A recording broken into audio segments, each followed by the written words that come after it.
بەناوی خوای گەورە و میهرەبان بینەرانی عزیز سڵاوتان لێ بەم کاتتان باش خۆشحاڵین لەگەڵ هاوکارانم لە پرۆگرامێکی نوێی پەیامی ڕۆژ لە خزمەتتان نابین بۆ پێشکردنی کۆمەڵێک بەرگە و بابەتی جیاواز مێ دەکەین بە تەندروستێکی باش و دڵدەرونێکی ئارامەوە تا کۆتایی پرۆگرام لەگەڵمان بمێننەوە. بەڵێ سڵاوی خواتان لەوێ و هیوادارین ئەمڕۆ هەموو ڕۆژێکتان باش بێت. ئەمڕۆژ با کۆمەڵە بەرگە و بابەت و تەوەرەوە لە خزمەت ئێوەی عزیز و خۆشەویستان هیوادارین هەموو بابەتەکانمان جێی سرنج و سوودی ئێوە بێت و لەگەڵمانە بینەری بڕگەکانی ئەمڕۆ بن. ئەلە تەوەرانی ئەمڕۆ ئامادەمان کردووە لە تەوەری یەکەمدا باس لە شکاندنی شکۆی دەستگا زانستی و پەروەردەیەکانەکەین کە بەداخەوە دەبینین ئەو ڕووداوانەی کە لە کوردستاندا دووبارە دەبێتەوە بەتایبەتی ڕووداوەکانی کوشتن هەر بە نمونە دوێنێ 4 کەس کوژران لە کوردستان کە ئەمە زۆر جێی دڵگرانی و نیگەرانیە لای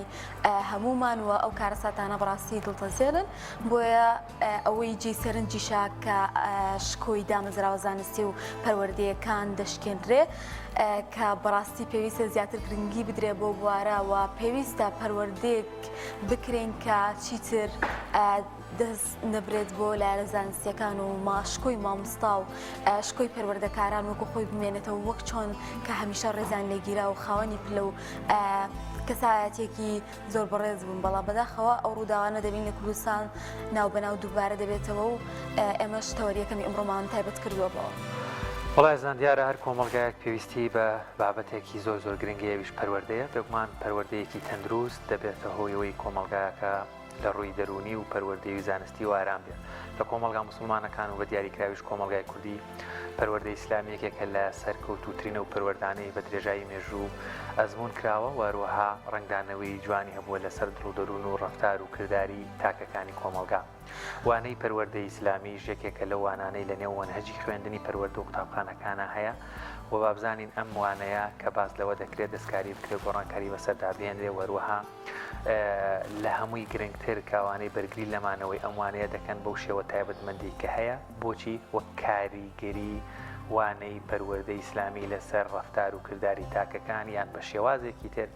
گرنگی بوونی وانەی پەروەردەی ئیسلامی لە قۆناغەکانی خوێندن بەتابەت لە قوتابخانەکان چ ڕۆڵ و کاریگەریەکی دەبێت لەسەر ڕەفتار و کردداری قوتابی و فێرخوازان. بەڵێ لە تەوەری سێمیشدا باس لە دواخستنی پلە بەرزکردنەوەی مامۆستایان و فەرمانبەران دەکەین. وەک دەزانین پلە بەرزکردنەوە بەردەوامە کە مامۆستایان کۆمەڵێک گربوونەوەیان ئەنجام داوە بە هۆی ناڕازی بوون سەبارەت بەوەی کە پلەکانیان بەرز نەکراوەتەوە و ماوەیەکی زۆرە کە داوای ئەوە دەکەن. ئەمڕۆژ باز لە گرفتی ئەوان دەکەین و دەپرسین ئاخۆ هۆکاری دواخستنی پلە بەرزکردنەوەی ئەوان چییە و زیاتر لەگەڵ خۆیان گفتوگۆ دەکەین و باز و گرفتانە دەکەین کە ڕوبەڕویان بۆتەوە. ئێستاش شوان دەچینە لای پێشبینەکانی کەشوهەوا بە بێکەوە بینەربی.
بەڵایزان لە بەشی یەکەمی بەرنامەکەماندا باس لە پارێزگاریکردن و پاراستنی شکۆی ناوەندە زانستیەکانەکەین جاگەر ناوەندەکانی زانکۆ یا خۆت خوێندنگە و یان تەواوی ئەو ناوەندانەی کە زانستی و ئەکادیمین بابزانین چەندێک گرینگە ئەگەرێمە بێت و بانەوێت یاخۆت وا بکرێت شکۆی ئەم ناوەندە زانستیانە پارێزراو بێ لەگەڵ پارێزراوبوونی ئەمانە توان چ ڕۆڵ و کاریگەریەکی باشتریانە بێ و بە پێچەوانەشەوە کاتێک کە ئەم ناوەندە زانستیانە فرامۆش دەکرێن و هەروەها شکۆیان دەشکێنرێ دەبینین لە ساڵانی ڕابردوو لە هەرێمی کوردستان بەداخەوە کۆمەڵێک حاڵەت هەبوو تەنانەت لە ئاستی میریش کە بە کادێرانی ناوەندە زانستیەکان و وەروە خودی ناوەندە زانستیەکانیش بە کۆمەڵێک کردار کرا کە ئەمە بەشێک لە شکۆی مامۆستاوە بگرە بۆ ناوەندە زانستیەکان بۆ قوتابخانەکان ئەمە لە هەیمەنیان کەم کرایەوە بۆ قسە و گفتوگۆکردن دەربارەوەی ئەگەر بێت و شکۆی ناوەندە زانستیەکان نەپارێزرێ چ گرفتێک دروست دەبێت میوانداری زۆر بەڕێز مامۆستا ئالان علی توێژەری کۆمەڵایەتیمان کردو لە ستۆدیۆکانمان لە هەولێر مامۆستا سڵاوت لێبێ و بەیانی باش ئەگەر لەوە دەست پێ بکەین پارێزگاریکردن لە شکۆی ناوەندە زانستیەکان دەبێتە هۆی بتوانن کاریگەری و ڕۆڵ و گرنگیان هەبێەوە بە پێچەوانەشەوە چی ڕوودەدا.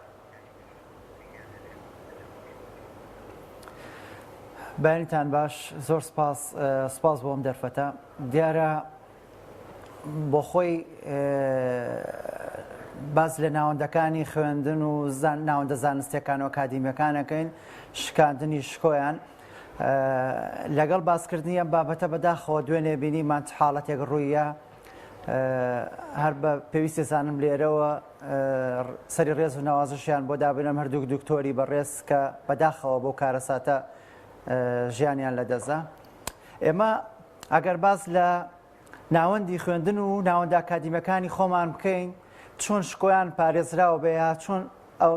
هۆکارانە چی کەوای لێ کردووە شکۆی پارێزراو نەبێ بەداخەوە ئێمە کۆمەڵی هۆکار هەیە بێ و هۆکارانە لە بەرچاو بگرین ئەگەر بەگشتی کۆمەلگای عێراقی و بچووکراوە کۆمەلگای هەرێمی کوردستان بگرین نزیکی 40 ساڵ بەرەوسەرەوەیە لە شەڕ و گرفت و کێشمەکێشمی ململانیەکانە ئەگەر بە بچووکراوی باس هەرێمی کوردستان بکەین لە دوای ڕاپەڕنیشەوە بگرێ شەڕی ناوخۆی و شەڕی داعشە و ئەو کێشە و گیر و گرفتانی بینی حیزبەکان هەیە و کێش و ململانی هەیە کە لە هەرێمی کوردستانە ئەمە وای کردووە کۆمەڵێک گرفت دروست بێ لە سەروی هەمویانەوە گرفتی پەروەردەییە ئەم گرفتە پەروەردەییە گرفت بۆ ناوەندەکانی خوێندن و بۆ بەشە ئەکادیمی و زانستیەکان دروستەکە لەبەرەوە بابەتی پەروەردەکردن و بەرەمهێنانی گەنج و خەڵکی ئەکادیمی و پڕزانست کەمەکاتەوە یاخت وەلا ئەندرێ بۆیە پێویستە ئێمە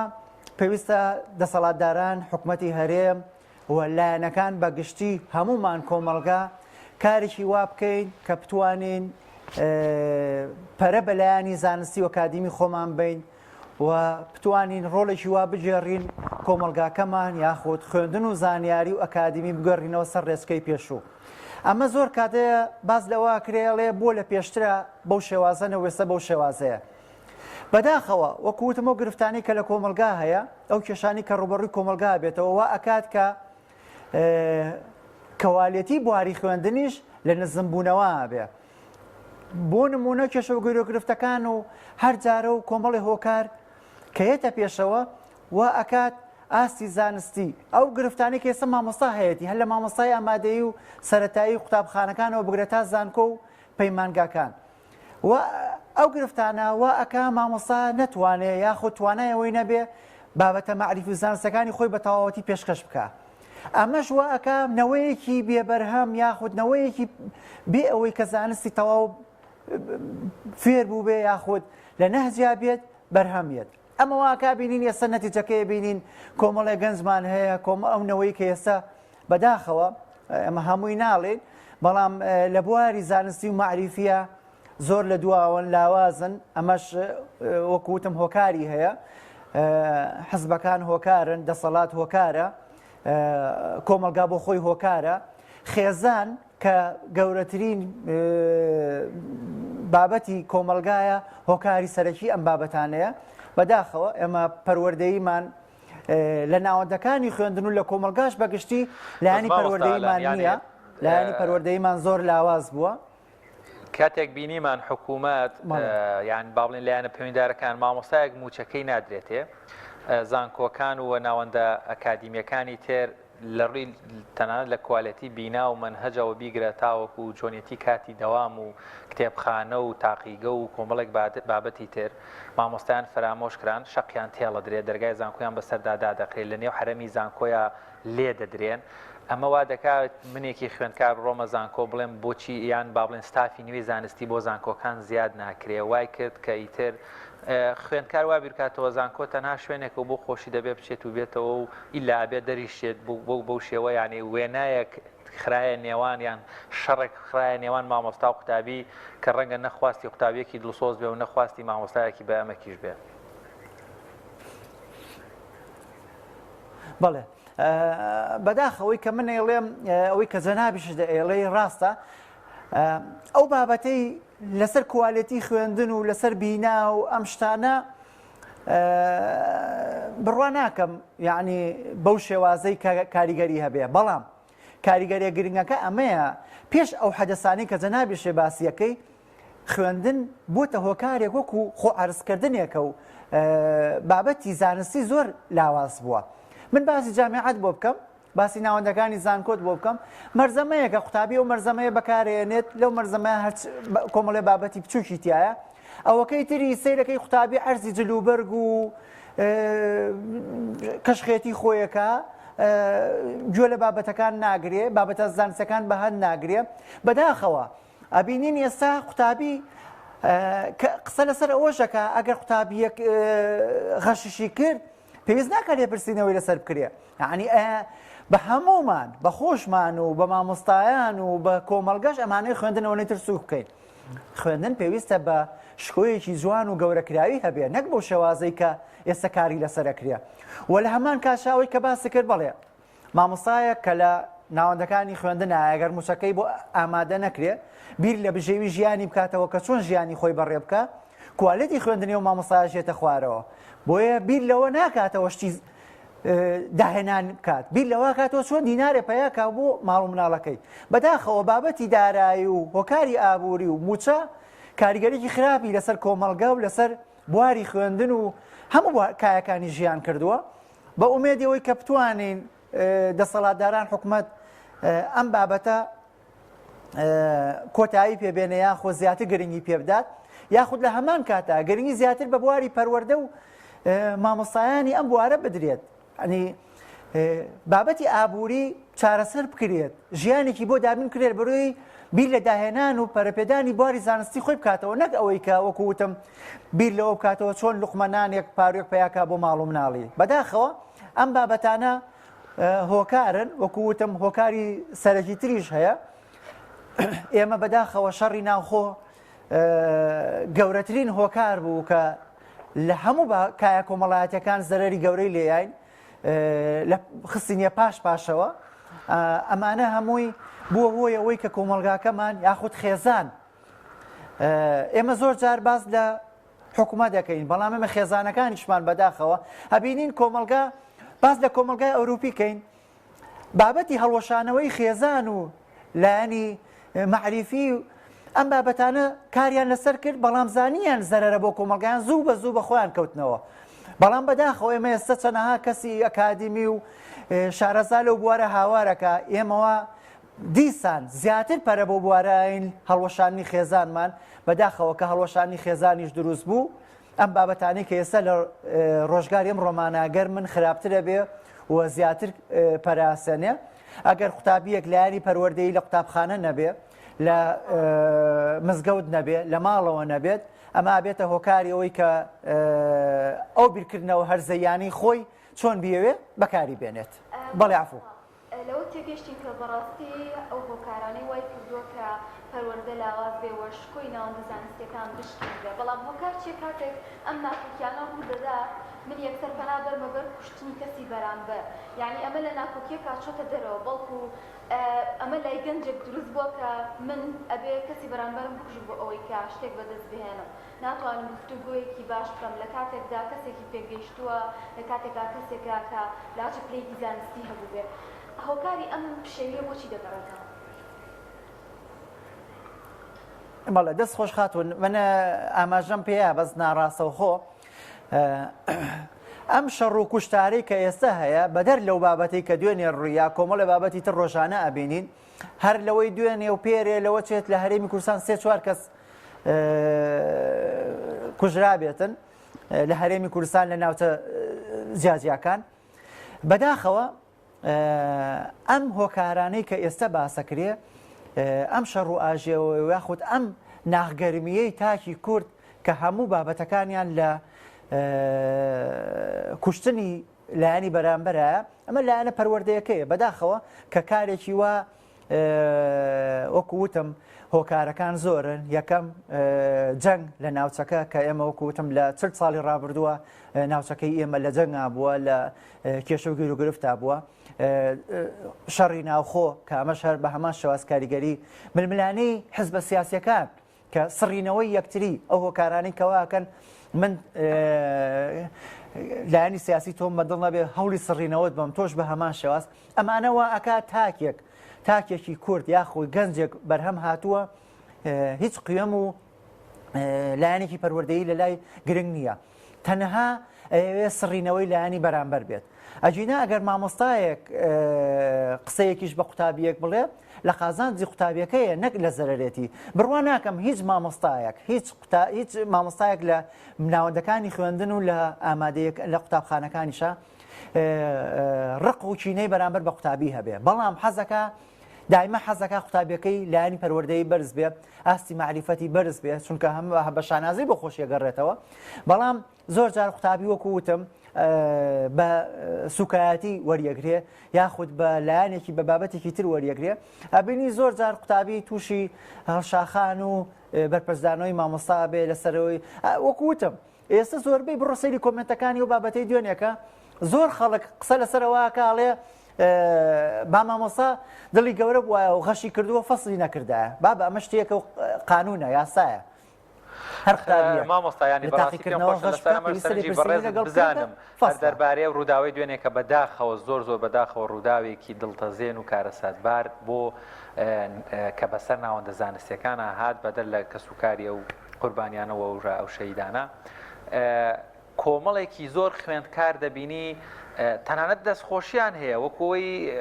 کارێکی زۆر باش کرابێ یعنی ئەم کللتورە ئەم جۆرە لە بیرکردنەوە کە دروست بووە لەلایەن کۆمەڵێک خوێندکارەوە کە ڕەنگە ئاستی زانستیان هی ئەوە نەبێت لە زانکۆ بن یان بۆ زانکۆ ئامادە نەکرابن یا خۆ توانای مانەوە و بەردەوامبوونیان لە زانکۆ نەبێت کە ڕەنگە بتوانن ئەم دەرفەتانە بخۆزنەوە کە زۆر گرفت بۆ ئەو خوێندکارانی تریش دروستکەن کە بە شێوەیەکی زانستی لە زانکۆکانە دەخوێنن یان بەشێک لە توێژەران دوولایەن بوون کێشەکە ئەمە لەلایەک پێم خۆشە بزانم بۆ ئەم کللتورە چۆن کۆنتترۆل بکرێ و سەرنجی بەڕێزیشت لەسەر یاسا چکە هەر کێشێک دروست دەبێت لە کوردستان دەڵێ و 3 ساڵە لە یاسایە لە دادگایە 4 ساڵە 5 ساڵیانی بۆچی دادگاکان نتوانێت بڵێ کاکە تۆ باشی تۆ خراپ یەکلایی کاتەوە بۆی ناچار نەبێت کەسەکان ببنە قوربانی بەڵێ بەداخەوە لە قسەی ئاخیرەوە دەست پێەکەم یاسا دادگا وەکو باست کرد کە 2 ساڵە ئەم بابەتە لە مەحاکمایە لە دادگاکانایە بەداخەوە یاسا کە نەیتوانی زوو بە زوو چارەسەری کە هەوڵی چارەسەرکردنی بە ئێمە ڕێز تایبەتیم هەیە بۆ دادگاکانمان بۆ محاکمەکانمان بۆ یاسا بەڵام بەداخەوە لێرە و لەوێ لە هەندێک شوێن یاسا خۆی جێبەجێ ناکرێ یاسا بە بابەتێکی وەکو مەتاتی لاسیەکی مەتاتی بەکارێنرێ ئەگەر یاسا وەکو خۆی جێبەجێ بکرێ ئێمە تووشی ئەم کێشە و گیرۆگرت و ڕوبەڕووبوونەوانە نابین بەداخەوە ئەوەی کە باسی شت کرد لێرە و لەوێ کۆمەڵی خوێندکار کۆمەڵی قوتابی کە پشگیری لەو بابەتاکەن ئەمە زەمینە خۆشکردنە من زەمینە خۆشەکەم بۆ خۆم لەبەرەوەی کە سبێنێ بابەتێکی وە ئەمە پێویستە لێرە ببڕێ قەتع بکرێ پێویستە حکوومەتی هەرێم زۆر بەجددی بێتە سەر خەت لەسەر ئەم بابەتە چکە مامۆستا و ناوەندی ئەکادیمی زانکۆکان پێویستە هێڵی سوور بێت دەست بۆ بردنیان یعنی بەداخەوە ئێستا و 2 دکتۆرمان لەدەستاوە لەوە چێ بە چەندها ساڵی تر نەتوانێت 2 دکتۆری وە دروست بێتەوانە لە هەرێمی کوردستان لە ناوەندەکانی خوێندن یاخود لە ناوەندە ئاکادیمیەکانە بۆیە توێژەران وەکو بڵێم لایەنەکان کە بوون بە دوو بەشەوە ئەمە بابەتێکە پێویستە دیراسە بکرێ. ئێمە هەر لە تیڤەکانەوە ئەبینین جارێ نازانین لە مەحکەمە چی ڕوویاوە یان کێشە و گرفتەکان چۆن بووە، بەڵام هەر چۆنێک بوو بێت نابێت دەستبەرین بۆ کوشتن. ئەمە بابەتێکی خراپە، بابەتێکی هزری خراپە کە لەگەڵ کۆمەلگاکە ئێمە یاخود لەگەڵ گەنجی ئێمە پەروەردە بکرێت. بۆ ئێمە بێ ئەو خەڵکانەی کە کار لەسەرەوەکان یاخود هۆشیاریان بکەینەوە ئیتر لە ڕێی قوتابخانەوە بێ، لە ڕێی خێزانەوە بێ، لە ڕێی ناوەندە دینیەکانەوە بێ، پێویستە کۆمەلگا بەگشتی کار لەسەرەوە بکە. من بەداخەوە پێ دەڵێم لەوە چێت تۆزێکی تر هەر لە کۆمنتی بەرنامەکەی جەنابتەوە چەندەها قسەی ناشرین و نەشیا بۆ ئێمە بێ لەبەرەوەی کاڵێن ئەم بابەتە شتێکی خراپە ئەوانی کە دیفاعی لیەکەن. ئەمە پەروەردەکردنی یەبینین کۆمەڵێک گەنجە بەداخەوە بۆیە پێویستە دەسەڵات کار لەسەر ئەوە بکە یاخود یاسا سەروەر بێت بۆ ئەوەی کە من قەت لەگەڵ کوشتن و بڕین نیم یاخود لەگەڵ ئەوە نیم سێدارە، بەڵام پێویستە سێدارش هەبێ بۆ ئەوەی کە چونکە سێدارە حەلی بابەتی گرفتەکەی ئێمە ناکا ئێستا. ئەگەر ئەو قوتابی ئەو کێشێشی کردووە لە سێدارەش بدرێ،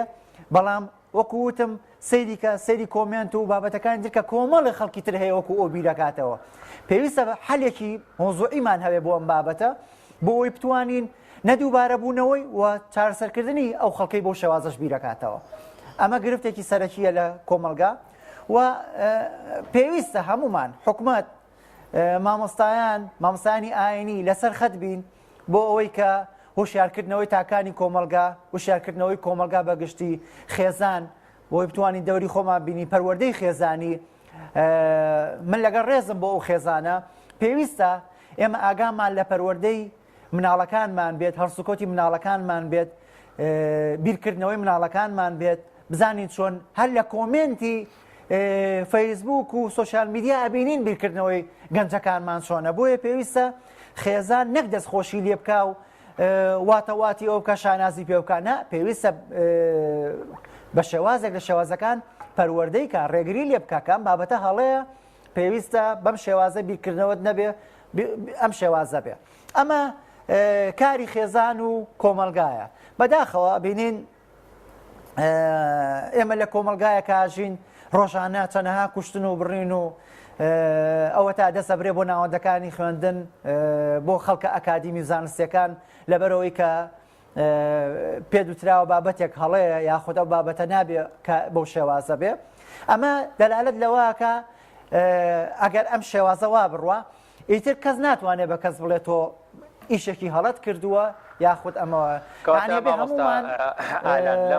ئامادە بین مستعید بین بۆ ئەوەی کە تووشی و گرفتە بینەوە. مامۆستالان وەکو توێژەرێک وەکو ئەکادیمیەک وەکو کتاکێک کە لەم کۆمەلگای تەجروبەیەکت هەیە ئێستا کە ئەو ڕێگە چارانە ڕەنگە ئامۆژگارێکی پەیوەندی بە خێزانەوە بەیەکێکیان بۆ لایەنە پەیوەندیدارەکانێکیان بۆ تاکی خۆمان چی بکرێت شکۆی ناوەندە زانستیەکان پارێزراو بێت واتە ئێمە چی بکەین چارەسەرەکان چین ئەوەی تا ئێستا ڕوویداوە هۆکارەکان گرفتەکان تا چۆن هاتووە تا ئێرە گەشتووە لەمە بەدووە ئەو ڕێگە چارانە چین یاخود سەرەکی ترین خێراتین ئەو ڕێگایانە کەوا شکۆی ناوەندە زانستیەکان بە پارێزراوی بمێنێتەوە.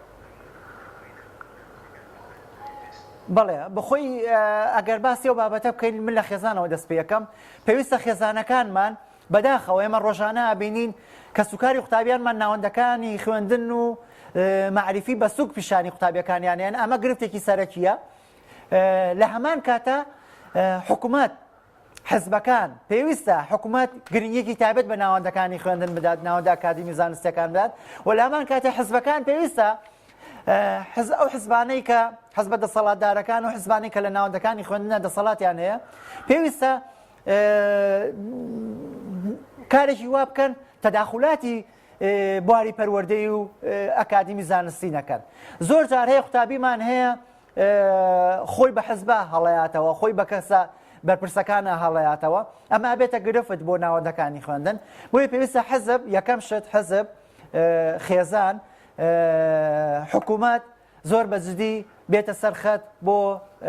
چارەسەرکردنی ئەم گرفتە بۆ نەهێشتنی یاخود بۆ ئەوی کە بتوانێ ئەم کەفوکوڵەی کە خراپەی بەرامبەر بە ناوەندی خوێندن و مامۆستا و شۆنە ئەکادیمیەکان هەیە کەم بێتەوە. وەکو وتم ئێمە ڕۆژانە ئەبینین باوکو دایکی قوتابی هەیە یەک لە قوتابخانە لە شوێنە ئەکادیمیەکە سوکایەتی بە خوێندن و خوێندەواریەکە منیش ئەگەر کە سوکارەکەم بەو شێوازە پەروەردە بکە هەمان شێوازم لێ دەرەچێ کە خوێندن هیچ بەهایەکی نییە خوێندن هیچ بابەتێکی ئەخلاقی سەرکەوتووی نییە ئێمە بێ هەموو جارە پێیان ئەڵێن تیان نەگەێنی نەخێر خوێندن لە هەموو کاتێکا زەرورە ئەگەر ئێستش خوێندن بە هاو قیەم و هێنی خۆی لەدەست زابێت ڕۆژگارێکێت خوێندنەکەوێتەوە سەر پایەکەی خۆی خوێندەواری کاریگەری خۆی هەبێت بەڵام بەداخەوە ئێمە لە هەموو لایەکەوە مامۆستالان ینی وەکو توێژەرێک نامەوێت بەڕاستی بەم بەیانە بابەتەکە بە سیاسیکەم و تۆش تووشی سەرێشەکەم بەڵام وەکو توێژەرێک چۆن ئەم بابەتە هەڵبەسەنگێنی ئەگەر بێت و کۆمەڵێک ئێستا بۆ نمام کێشەیە چارەسەر نەکرێت با بڵێن ئاوا بڕوە چکە لە مێژوودا هەمان بووە لە ساڵی 1995 هەڵە نەبمیان 96 بوو هەر لە بەردەم زانکۆی سەلاحەدین لە کۆلێژی ئاداب دکتۆر سەلاح هەورامی ڕاگری کۆلێژی ئاداب شەهید کرا بێ ئێستاشەوە کەس نازانێت کێ شەهیدی کرد چۆن شەهید کرا یاخو کەیسەکەی بکرێگەشت ئەگەر ئەمەش ئاوا بە شوێنیا بڕوە یاخود جۆرێک لە جۆرەکان لە ڕووی دەرونیەوە بۆ منێکی خوێندکار و بۆ منێکی مامۆستا چیم بەسەردەیە ئەگەر بزانم من مامۆستایەک سبەی مامۆستا هاوڕێکەم شەهید کرا و بەڵام هیچ شتێک چارەسەر نەکراوە منێکی خوێندکار بزانم هاوڕێ خوێندکارەکەم کەسێکی کوشت و وەڵا وەکو بەرزەکی بانان بۆی دەرچوە کاتە منیش چۆن بیرەکەمەوە بۆی بتوانم ئەوەی بمەوێ بیکەم بڵێ وەڵاهی با یەک شتێ پێ بڵێم ئەگەرم بابەتە چارەسەر نەکرێ بەو شێوازە بمێنێتەوە چاوەڕێ زۆر شتی خراپتر بکەن یعنی زۆر شتی خراپتر نەک لە ناوەدا ئێمە ڕۆژانە ئابینین لەسەر فولایتێ لەسەر وەڕنێ لەسەر نازانم چییە لەسەر شانێک باوەڕە بێ لەسەر شانێک کە خەڵک شانی لە شانی کەسەکەی بەرامبەری یاوە تووشی کوشتن و ئاژاوە جێڕی بۆتەوە بۆیە پێویستە زوو بە زوو ئەمە پێویستە زوو بە زوو حکومەت بێتە سەرخەت ئەم بابەتە چارەسەر کار ئیتر بابەتەکە سیاسی بێ یاخود سیاسی نەبێ حکومات ئیشی ئەوە بە زووترین کات بێتە سەرخەت ئیجرعاتی یاسایی وەربگرێ ئەگەر ئیجرعات وەرنەگیرێ و وەکو جەناب بدەڵێ ئەم بابەتە وەکو خۆی بمێنێتەوە و چارەسەر نەکرێت یاخود وەکو ئەوی کە پێشتر ڕوویاوە بەو شێوازە بەڕێ بکرێ باوەڕتان بێت چاوەڕێشتی خراپتر بکەن وەکو وتم نە مامۆستای زانکۆ و نە مامۆستایانی ئامادەی و هیچ کەسێک ناتوانێت پەرە بە بواری ئەکادیمی زانستی خۆی باوە من یەکی مامۆستا بۆ نمونە ئەگەر من سبەینێ بزانم ئەو بابەتە چارەسەر ناکرێ سبەینێ لە ناوەندەکانی خوێندنە لە ناوەندە ئەکادیمیەکان و زانکۆکانە هەر شتێکی نەشایش بینم لەوە چاوپۆشی بکەم نەتوانم دیفاعی لێ بکەم نەتوانم پەری پێ بگرم لەبەرەوە ێڵم منیش بە هەمان دەردەڕۆم بۆیە پێویستە بە زووترین کات لایانی پەیوەنددار حکومەت بێتە سەر خەت لەم بابەتە لێپرسینەوەی یاسایی و ئیجرعاتی یاسایی بکە بەرامبەر بەو کەسانەی کە هەوڵەدەن شکۆی زانکۆ پشکێنن شکۆی ناوەندەکانی خوێندن پشکێنن و یاخود لە ئاستی معریفی و زانستی زانکۆ و ناوەندەکانی خوێندن کەم بکەنەوە ئەمە پێویستە زوو بە زوو حکومەت چارەسەرێکی بۆ بدۆزێتەوە ئەگەر بە دڵنیاییەوە کارساتی خراپتر ڕووەدا چونکە ئەو گەنجەی ئەو جیلەی کە ڕایەت یاخود کە یەتە ئەبینێت هیچ شتێک لە جێی خۆی نییە یاسایی نییە لێپرسینەوە نییە منیش بە ئارەزوی خۆم لەوە چە سبەی شتێ بکەم کەس لێپرسینەوەم لەگەڵ ناکە ئەمە بێتە گرفتێک و لە هەمان کاتە گرفتی کۆمەڵایەتی زۆرە بێ کێشە و گرفتەکانی کۆمەلگا زۆرە بن شەڕ و ئاژاوە لێکترازانی کۆمەڵایەتی یەکتر قبول نەکردن ئەمانە هەمووی ئەبێتە گرفتی کۆمەلگا و دوایش زۆر بە ئاسانی بۆمان چارەسەر ناکرێت. زۆر سپاس بۆ مامۆستاالان توێژەری کۆمەڵایەتی سپاس مامۆستا بۆ کاتێ بێمت بەخشی. ئەزیزان ئێستاش ڤیدیۆکمان هەیە سەبارەت بەکردنەوەی مزگەوتێک لە سۆران هاوکارمان لەوێ لەکردنەوەی مزگەوتەکە ڤیدیۆکی بۆ ئامادە کردووە بەڵێ ئازاد ئومراوی با بێکەوە بینەری ئەو ڤیدیۆ بین.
والصلاة والسلام على سيدنا رسول الله وعلى آله وأصحابه وأتباعه ومن والاه. هەوڕۆ 27 شەشی 2022 مزگەوتی گەورەی بەرزێوە کە بەناوی مامەسای پایە بەرز مامەستا مەلا محەممەد مەلا عومەر بەجی زێوەی کرایە. هەوڕۆکە پاشی همەتی 8 ساڵان کە ئیشمان دە مزگەوتێک کردی هەوڕۆ افتتاح کرا الحەمدولله وە بۆ خەڵاتێکی خوایی لە بۆ دەڤەری بەرزێوە و دۆرە منزەل و باڵەکایەتی و کوردستان بە شێوەیەکی گشتی چونکە مزگەوتە لەسەر خەتی سەرەکی حاجی عومەرانە و چەندە بە سوودە لە بۆ خەڵکی گوندی ئەوەندەش بۆ خەڵکی مسافر سوود و کەلکی هەیە و ئینشاءڵڵا شوێنی خۆی گرتیە چونکە هەم شوێنی خواپەرستیە و هەم ملحەقی حوزرەی فەقیهانی هەیە کە حوزرەی ئیمامی غەزالیە لە بەرزێوەی کە نۆژەن کرایتەوە و دەستی تەدریسی تێدا پێکرایە و ئێستا نێزیکە 80 فەقیهمان هەیە الحەمدولله دەرسی قورئانی تێدا خوێنن و زیاتریش پەرە پێدەن بە ئیزنی خوای تەبارەک و تەعالا و ئەوەش مایە دڵخۆشیەکە ملەتی کورد لەسەر ئەرکی خۆی لەو قەیران و زروفە ناخۆشەی مزگەوتێکی وا دروست بکا بە هیمەتی خێرخوازان ئەوە نیشانەی مەحەبەتی ملەتی کوردە لە بۆ ئەو دینە پاکەی لە بۆ ئەو ماڵانەی خوای تەبارەک و تەعالا کە لە کوردستانێ یعنی لە هەر شوێنێکی ئەسی ماڵی خوای تەبارەک و تەعالا بینی دەنجی ئەڵڵاهو ئەکبەر تێدا لە ئاسمانی کوردستانێ هەمیشە بەرز و پیرۆزە و لە سایەی ئەو دینداریەی خوای تەبارەک و تەعالا ئینشاءڵڵا ملەتی کورد یعنی دواڕۆژی کولی ملەتی کورد مسۆگەر ئەکا و هەتاوەکو ئەمە بایەخ بەو دینەی بدەین خوای تەبارەک و تەعالا زیاتر ئەمان پارێزی و دواڕۆژمان گەشاوەتر ئەبی ئینشاءڵڵا تەعالا.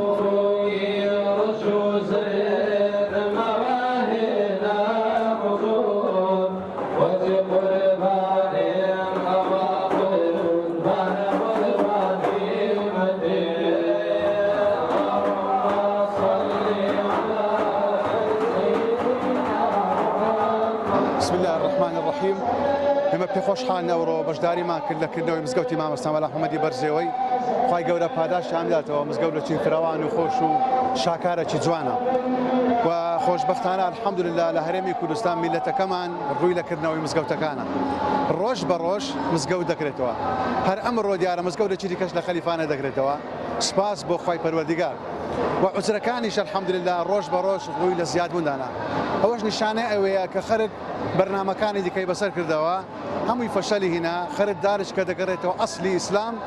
باوەش بە مزگەوتدا دەکا و مزگەوتەکان دەکاتەوە الحەمدولله سوپاس بۆ خوای گەورە کە هەموو شتێک لە مزگەوت سەرچاوەرگری ئەخلاق ڕەوش سیاسەت موسڵمانەتی دینداری خزمەتکردنی میلەت هەمووی لەو مزگەوتە سەرچاوەگری خوای گەورە پاداشتان بدات. دیارە ئێستا زۆرێک لەوانەی کە خەریکی شوبهە و شەهەواتن دەیانەوێ مسلمانان و خێرخوازان سارد بکەنەوە لەسەر بنیاتنان و ئاوەدانکردنەوەی ماڵەکانی خوای پەروەردیگار کە بەڕاستی قسەی زۆر بێبنەمایە دەڵێن با ڕوو بکەنە دروستکردنی خەستەخانە و قوتابخانە و شوێنەکانی تر مزگەوتمان زۆرە ئەوانی مزگەوت دروستەکەن کارە خێرخوازەکانی تریش بە تاکی دەکەن هەموو شتێک گەورە و بەهای خۆی هەیە لە ئیسلام ئەوانە ئەو کارە پیرۆزانە بنیاتنانی مزگەوت بە کەسی گەورە و بە پیاوی گەورە ئەکرێت و لە مزگەوت یەکێک لە شەعائیری ئیسلامە و لە سمبول و مقدساتی ئیسلامە و مسلمانان هەر لە دێر زەمانەوە هەتا دنیاش ماوە لێرەش و لە ئەوروپاش و لە هەموو شوێنەکان بنیاتێنن ئەوانە طبعاً چاویان بە مزگەوت هەڵنایەت چکە مزگەوت قوتابخانەیە مستەشفایە زانکۆیە هەموو گەورەیەکان هەموو بەها پیرۆزەکان لە مزگەوت سەرچاواگرن بۆیە بە هیچ شێوەیەک ئینشاءڵڵا مسلمانان سارد نابنەوە لە بنیاتنان و نۆژەنکردنەوەی مزگەوتەکان ئەوانەی وا ئەڵێن با خۆیان بسن کارە پیرۆزەکان کە نەک ورژاندنی شوبهات.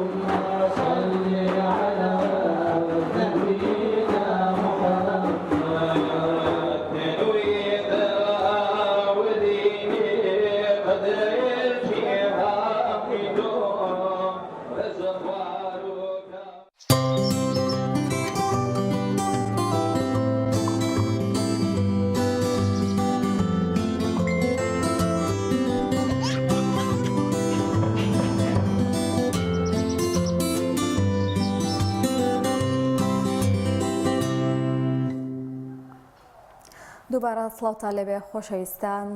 ئاینی ئیسلام هەمیشە گرنگی داوە بە بەها جوانەکانی ناو کۆمەڵگە و هەمیشە جەختی کردوێتەوە لەسەر خۆشەویستی تەبای ڕێزگرتن کە بەڕاستی ئێستا دەبینین کە پەراوێزخستنی پەروەردەی ئیسلامی لە کوردستانە ڕەنگە هۆکارێکی زۆر گەورە بێ بۆ ڕوودانی ئەم ڕووداوانە، چونکە ئێمە هەمیشە گەربگەڕینەوە بۆ کۆنیش زانایان و مامۆستایان و کەڵە پیاوانی کورد پەروەردەی دەستی مامۆستا ئاینیەکان و حوجرە و مزگەوتەکان بوون. ئەمڕۆ باس لە گرنگی پەروەردەی ئیسلامی دەکەین لەسەر تاک و کۆمەلگا ئاخۆ ئەگەر ئاینی ئیسلام پەیڕەو بکرێت بە چ شێوازێک کاریگەری دەکاتە سەر پەروەردەی تاکەکانمان و کۆمەلگایەکی ئاسایشتر و باشترمان دەبێت لەو گرفتانەی کە ئەمڕۆ ڕوبەڕوومان دەبێتەوە لەو ڕووداوانەی کە ڕۆژانە لە سۆشیال میدیا و تیڤەکانەوە دەبینین. ئەمڕۆ باس لەم بابەتە دەکەین بە میوانداری زۆر بەڕێز خات و کەژاڵ محەممەد ماستەر لە پەروەردەی ئیسلامی. کەژاڵ خان سڵاوی خوارد لێبێت وم کاتت باش. سڵاوی خۆی گەورە لە ئێوەش ئەم کاتتان باش. بەڵێ با سەرەتا بۆ پرسیارە دەست پێ بکەین کە بەڕاستی گرنگی پەروەردەی ئیسلامی چییە؟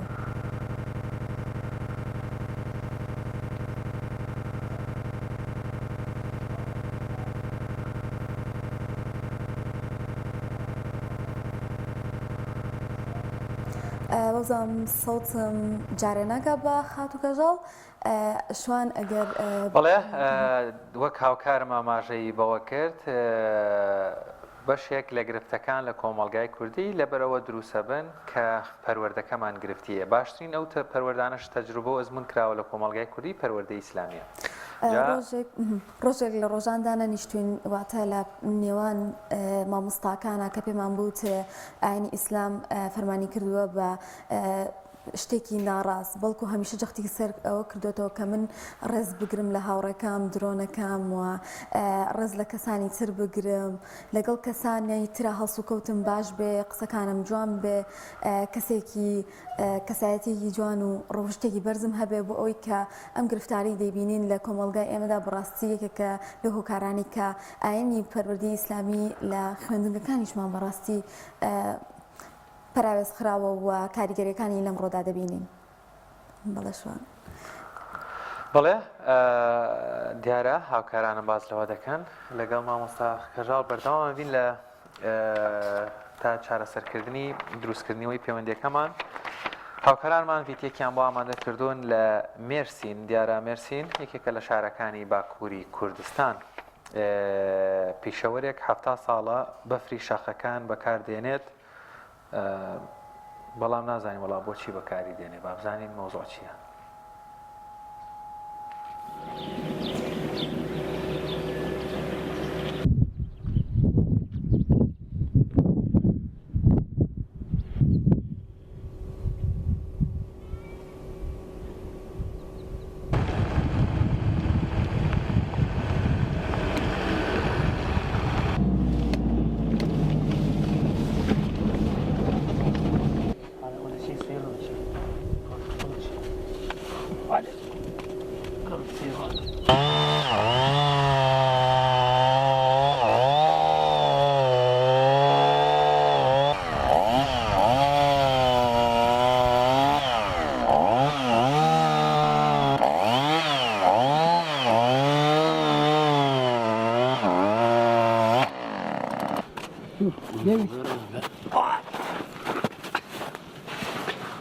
Hani kılıcı getirdin mi? He kılıçım ha. Bir daha tek kaşık vur.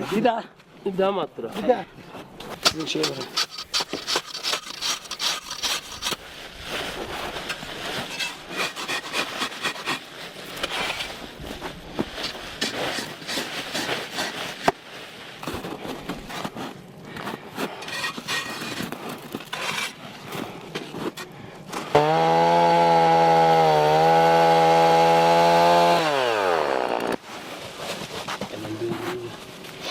Maşallah daha iyi olmuş be. Böyle iyi çalışkan.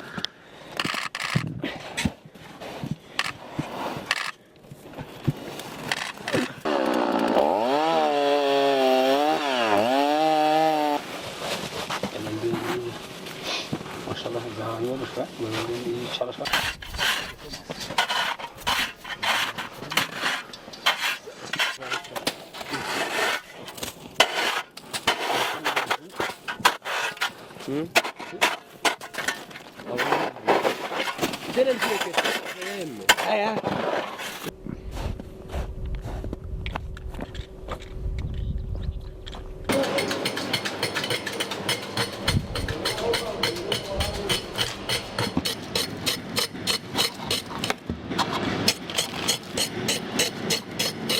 Böyle.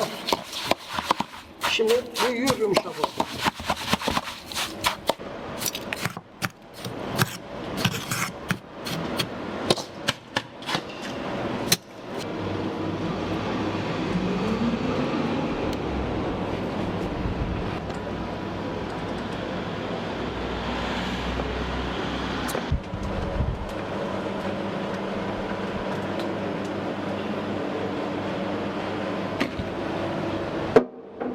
Şimdi kivi mi yapalım? Kivi.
عزیزان دەچینەوە هەڵەبجە و دەچینە لای مامۆستا کەژاڵ محەممەد ماستەر لە پەروەردەی ئیسلامی و دەپرسین ئاخۆ پەروەردەی ئیسلامی گرنگیەکەی لەسەر تاکو و کۆبەڵگا چییە؟ مامۆستا سڵاوت لێبێت و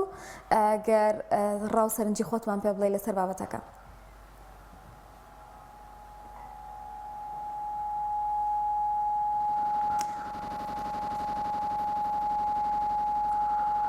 مامۆستا گەر گوێت لە دەنگی ئێمە بێت؟ بڵێ پێم وابێ مامۆستا گوێ لە دەنگی ئێمە وەڵام ئێمە گوێمان لە دەنگی مامۆستانیە گەر هاوکارانمان لە ستۆدیۆکانمان لە پارێزگای هەڵەبجە گرفتی مامۆستا چارەسەر بکەن. دیارە پێشتریش هاوکارە ماماژەی بەوە کرد لە هەرێمی کوردستان بەداخەوە یعنی بەڵام نابێ ڕەش بین دەبێ ئومێدیەوەشمان هەبێ کە زۆر گۆشە و کەنار و وێزگەی جوان هەیە لەم کۆمەلگایە کە کرێ گرنگیان پێ بدرێتەوە و هەروەها بە شێوازێک لە شێوەکان بخرێنەوە بواری جێبەجێکردن و گرنگی پێدان کە یەکێک لە گرنگترین شتەکانیش پەروەردەی ئیسلامیە ڕەنگە ڕۆژگارێک پەروەردەی حوجرە و خانەقەکان و تەکیە و کەسانی وەکو مامۆستایانی ئاینی کە سەرپەرشتیاری سالک و سۆفی و فەقێکانیان نەکرد کۆمەلگای کوردەواری ئارامتر و هێورتر و کوشتن و تونند و تیژی و خواردنی مافی ژنان و مناڵ و باوک و دایک کەمتر بوو. بۆیە گرنگی پەروەردەی ئیسلامیە بێتە یەکێک لەو بابەتانەی کە یەکرێ زۆر گرفت لە کۆمەلگای کوردەواری چارەسەر بکە و هەروەها ببێتە زامن و هەروە ساڕێژکەری کۆمەڵێک برینی قوڵ کە بە پلان بە بەرنامە دەهێنرێنە نێو کۆمەلگا کۆمەڵێک شتمان بۆ دێنن کە ڕەنگە هێشتا ئێمە بۆی ئامادە نەبین یا بۆمان ڕوون نەکرابێتەوە بەم شێوەیە کۆمەلگا تووشی پەراوێز خستنی کۆمەڵێک بابەت بۆ وەروە تووشی کۆمەڵێک گرفت بوو. بەڵە زۆر جاشان ینی هێنانی کولتوری نامۆ بە ئێمە کە بەڕاستی هەر هیچ بنەمایەکی نیەوتان بە دروستیش نەمانتوانی ئەوە وەربگرین. مەوزا مامۆستا حازرە دەچینەوە لای ئەو بازیاتر لەسەگەڵ ئەوە گفتوگۆ بکەین سەبارەت بە تەوەرەکەمان. مامۆستا کەژاڵ سڵاو لێبێت گەر گوێت لە دەنگی ئێمە بێت پرسیار دەکەم ئاخۆ گرنگی پەروەردەی ئیسلامی چییە لەسەر تاکو و کۆبەڵگا؟ کاتتان باش خۆشحاڵم لەم بەرنامەیە لەگەڵتان نابم. کاریگەری پەروەردەی ئیسلامی لەسەر کۆمەڵگا کاریگەریەکی زۆر بەڵێ مامۆستا بە باشی دەنگە دەگاتە لامان شکر گوێمان لێتە هاوکارم ئاماژەی بەوە کرد ڕۆڵ و گرنگی و کاریگەری پەروەردەی ئیسلامی لەسەر کۆمەلگا وەکو پسپۆڕێک لەو بوارەیە سەرنج و تێبینەکانی خۆتان بۆمان بەیان کرد. بەڵێ دیارە ئەو دەنگە تۆزە ئیشکالی دروست کرد. ئێستا باس لە دەوڵەمەندی سیستەمی ئیسلامیەکەین یان پەروەردەی ئیسلامیان پرۆگرامی ئیسلامی و سەرچاوی ئەم پرۆگرامە لە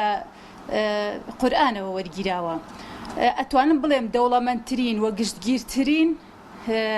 و شمولیترین پرۆگرام بۆ ژیانی مرۆڤ وە تاک ئەم پەروەردەی ئیسلامیەیە. ئەلبەتە لە کوردستانی خۆمان ئێستا کەوتۆتە بەرهێرش و نەقد و ڕەخنە لەلایەن کەسانێک کە بڵێن باگراوەندێکیان نییە بۆ و خوێندنەوەیەکی وردیان نیە. ئەبینین لە ئەوروپاوە بەو خوێندنەوە وردەوە دیسانەوە ئەگەڕێنەوە بۆ ئەم فەلسەفە شمولیە کە بۆ ژیانی مرۆڤ زۆر کاریگەری داناوە. یەکەم لەسەر تاک وەکو ئێوە خۆتان ئاماژەتان پێکرد. هەر بۆ نمونە لەم ڕووداوانەی ئەم ڕۆژەیە تاک ئەبینی چ پشێویەکی ناوەتەوە. کەواتە پەروەردەی ئیسلامی یەکەم کارەکات لەسەر دیسپلینکردنی تاک و پێی ئەڵێ کە تۆ کەسێکی ناتوانی بە سیستەمێکی ڕەها کارەکانی خۆت بکەی و ناتوانی ئارەزوەکانی خۆت لە هەموو جێگایەکە جێبەجێ بکەی. تۆ یاسایەکتەیە پێوترێ یاسای خێر و شەڕ چاک و خراپ پێوترێ یاسایەکی دیسپلین دەکا ئەتگەڕێنێتەوە بۆ ناو خودی خۆت. تۆ لە ناو کۆمەلگایەکە ژیت تەنها بۆ خۆت ناژیت و ئەم فەلسەفەی تاکە پێتەڵەیە کە تۆ کەسێکیە بێ ئارەزوەکانی خۆت ئەو ئارەزوانەی کە بە حەزی خۆتە و ئەتەوێت بە ڕەهایی بە مطلقی جێبەجێ بکەی بەڕاستی ئەمە ئەبێ حدودی بۆ دابنرێ. چکە ئەگەر ئێمە ئاوا بین بەڕاستی جێگاکە ئەبێ بە جێگایەکی وەکو دارستانی لێت و هەر کەسێک هەڵسێ بە دوای حەز و ئارەزوەکانی خۆیان بگەڕێ ئەبینین ئەبێ بە یاسای دارستان. و خاڵێکی کە گرنگە لە پەروەردەی ئیسلامیە بۆ ناو کۆمەلگا ئەو بیر و باوەڕ و عەقیدەیە کە لە ئینسانە پتەویەکە. ئەتوانم بڵێم هیچ سیستەمێک ئەوە لە ناخی مرۆڤە جێبەجێ ناکە کە پەیوەندی بە پەروەرێنەوە یان خالقیەوە یعنی کۆنتاکتێکی بەهێزی بۆ دروستکە لەو ڕێگەیەوە کۆمەڵێ یاسا کە لەلایەن مەسەلەن پەروەرێنەوە بۆ ئەم دانراوە لەبەر خاتری ئەو جێبەجێ بکە و ئەو حەزانەی خۆی کە حەزی خۆیەتی لەبەر خاتری ئەو یعنی زۆر یاسای جوانمان هەیە لە قورئانە باس لەواکە کە تۆ مەسەلەن لە دیسپلینکردنی تووڕێیەکان تا خۆی گەورە چ پاداشتێک دەیاتەوە و لە دیسپلینکردنی تووڕێیەکان تا ئەم دەعوەیە لە سەردەمی پێغەمبەرەوە تاکیۆ گەشتووە. ئەگەر پێغەمبەر خودی خۆشی دیسپلینی تووڕێیەکانی خۆی نەکردایە بەڕاستی نەیەتوانی ئاینەکە درێژە پێبە. و هەروەها یعنی ئەتوانم بڵێم منهەجی پەروەردەی ئیسلامی هێندە منهەجێکی دەوڵەمەندە تەنانەت پەیوەندی بە ئاسایشی دەرونی مرۆڤەوە هەیە چونکە ئەگەر دەرونی مرۆڤ لە خودی خۆیدا ئەو کۆنتاکتەی دروست کرد لەگەڵ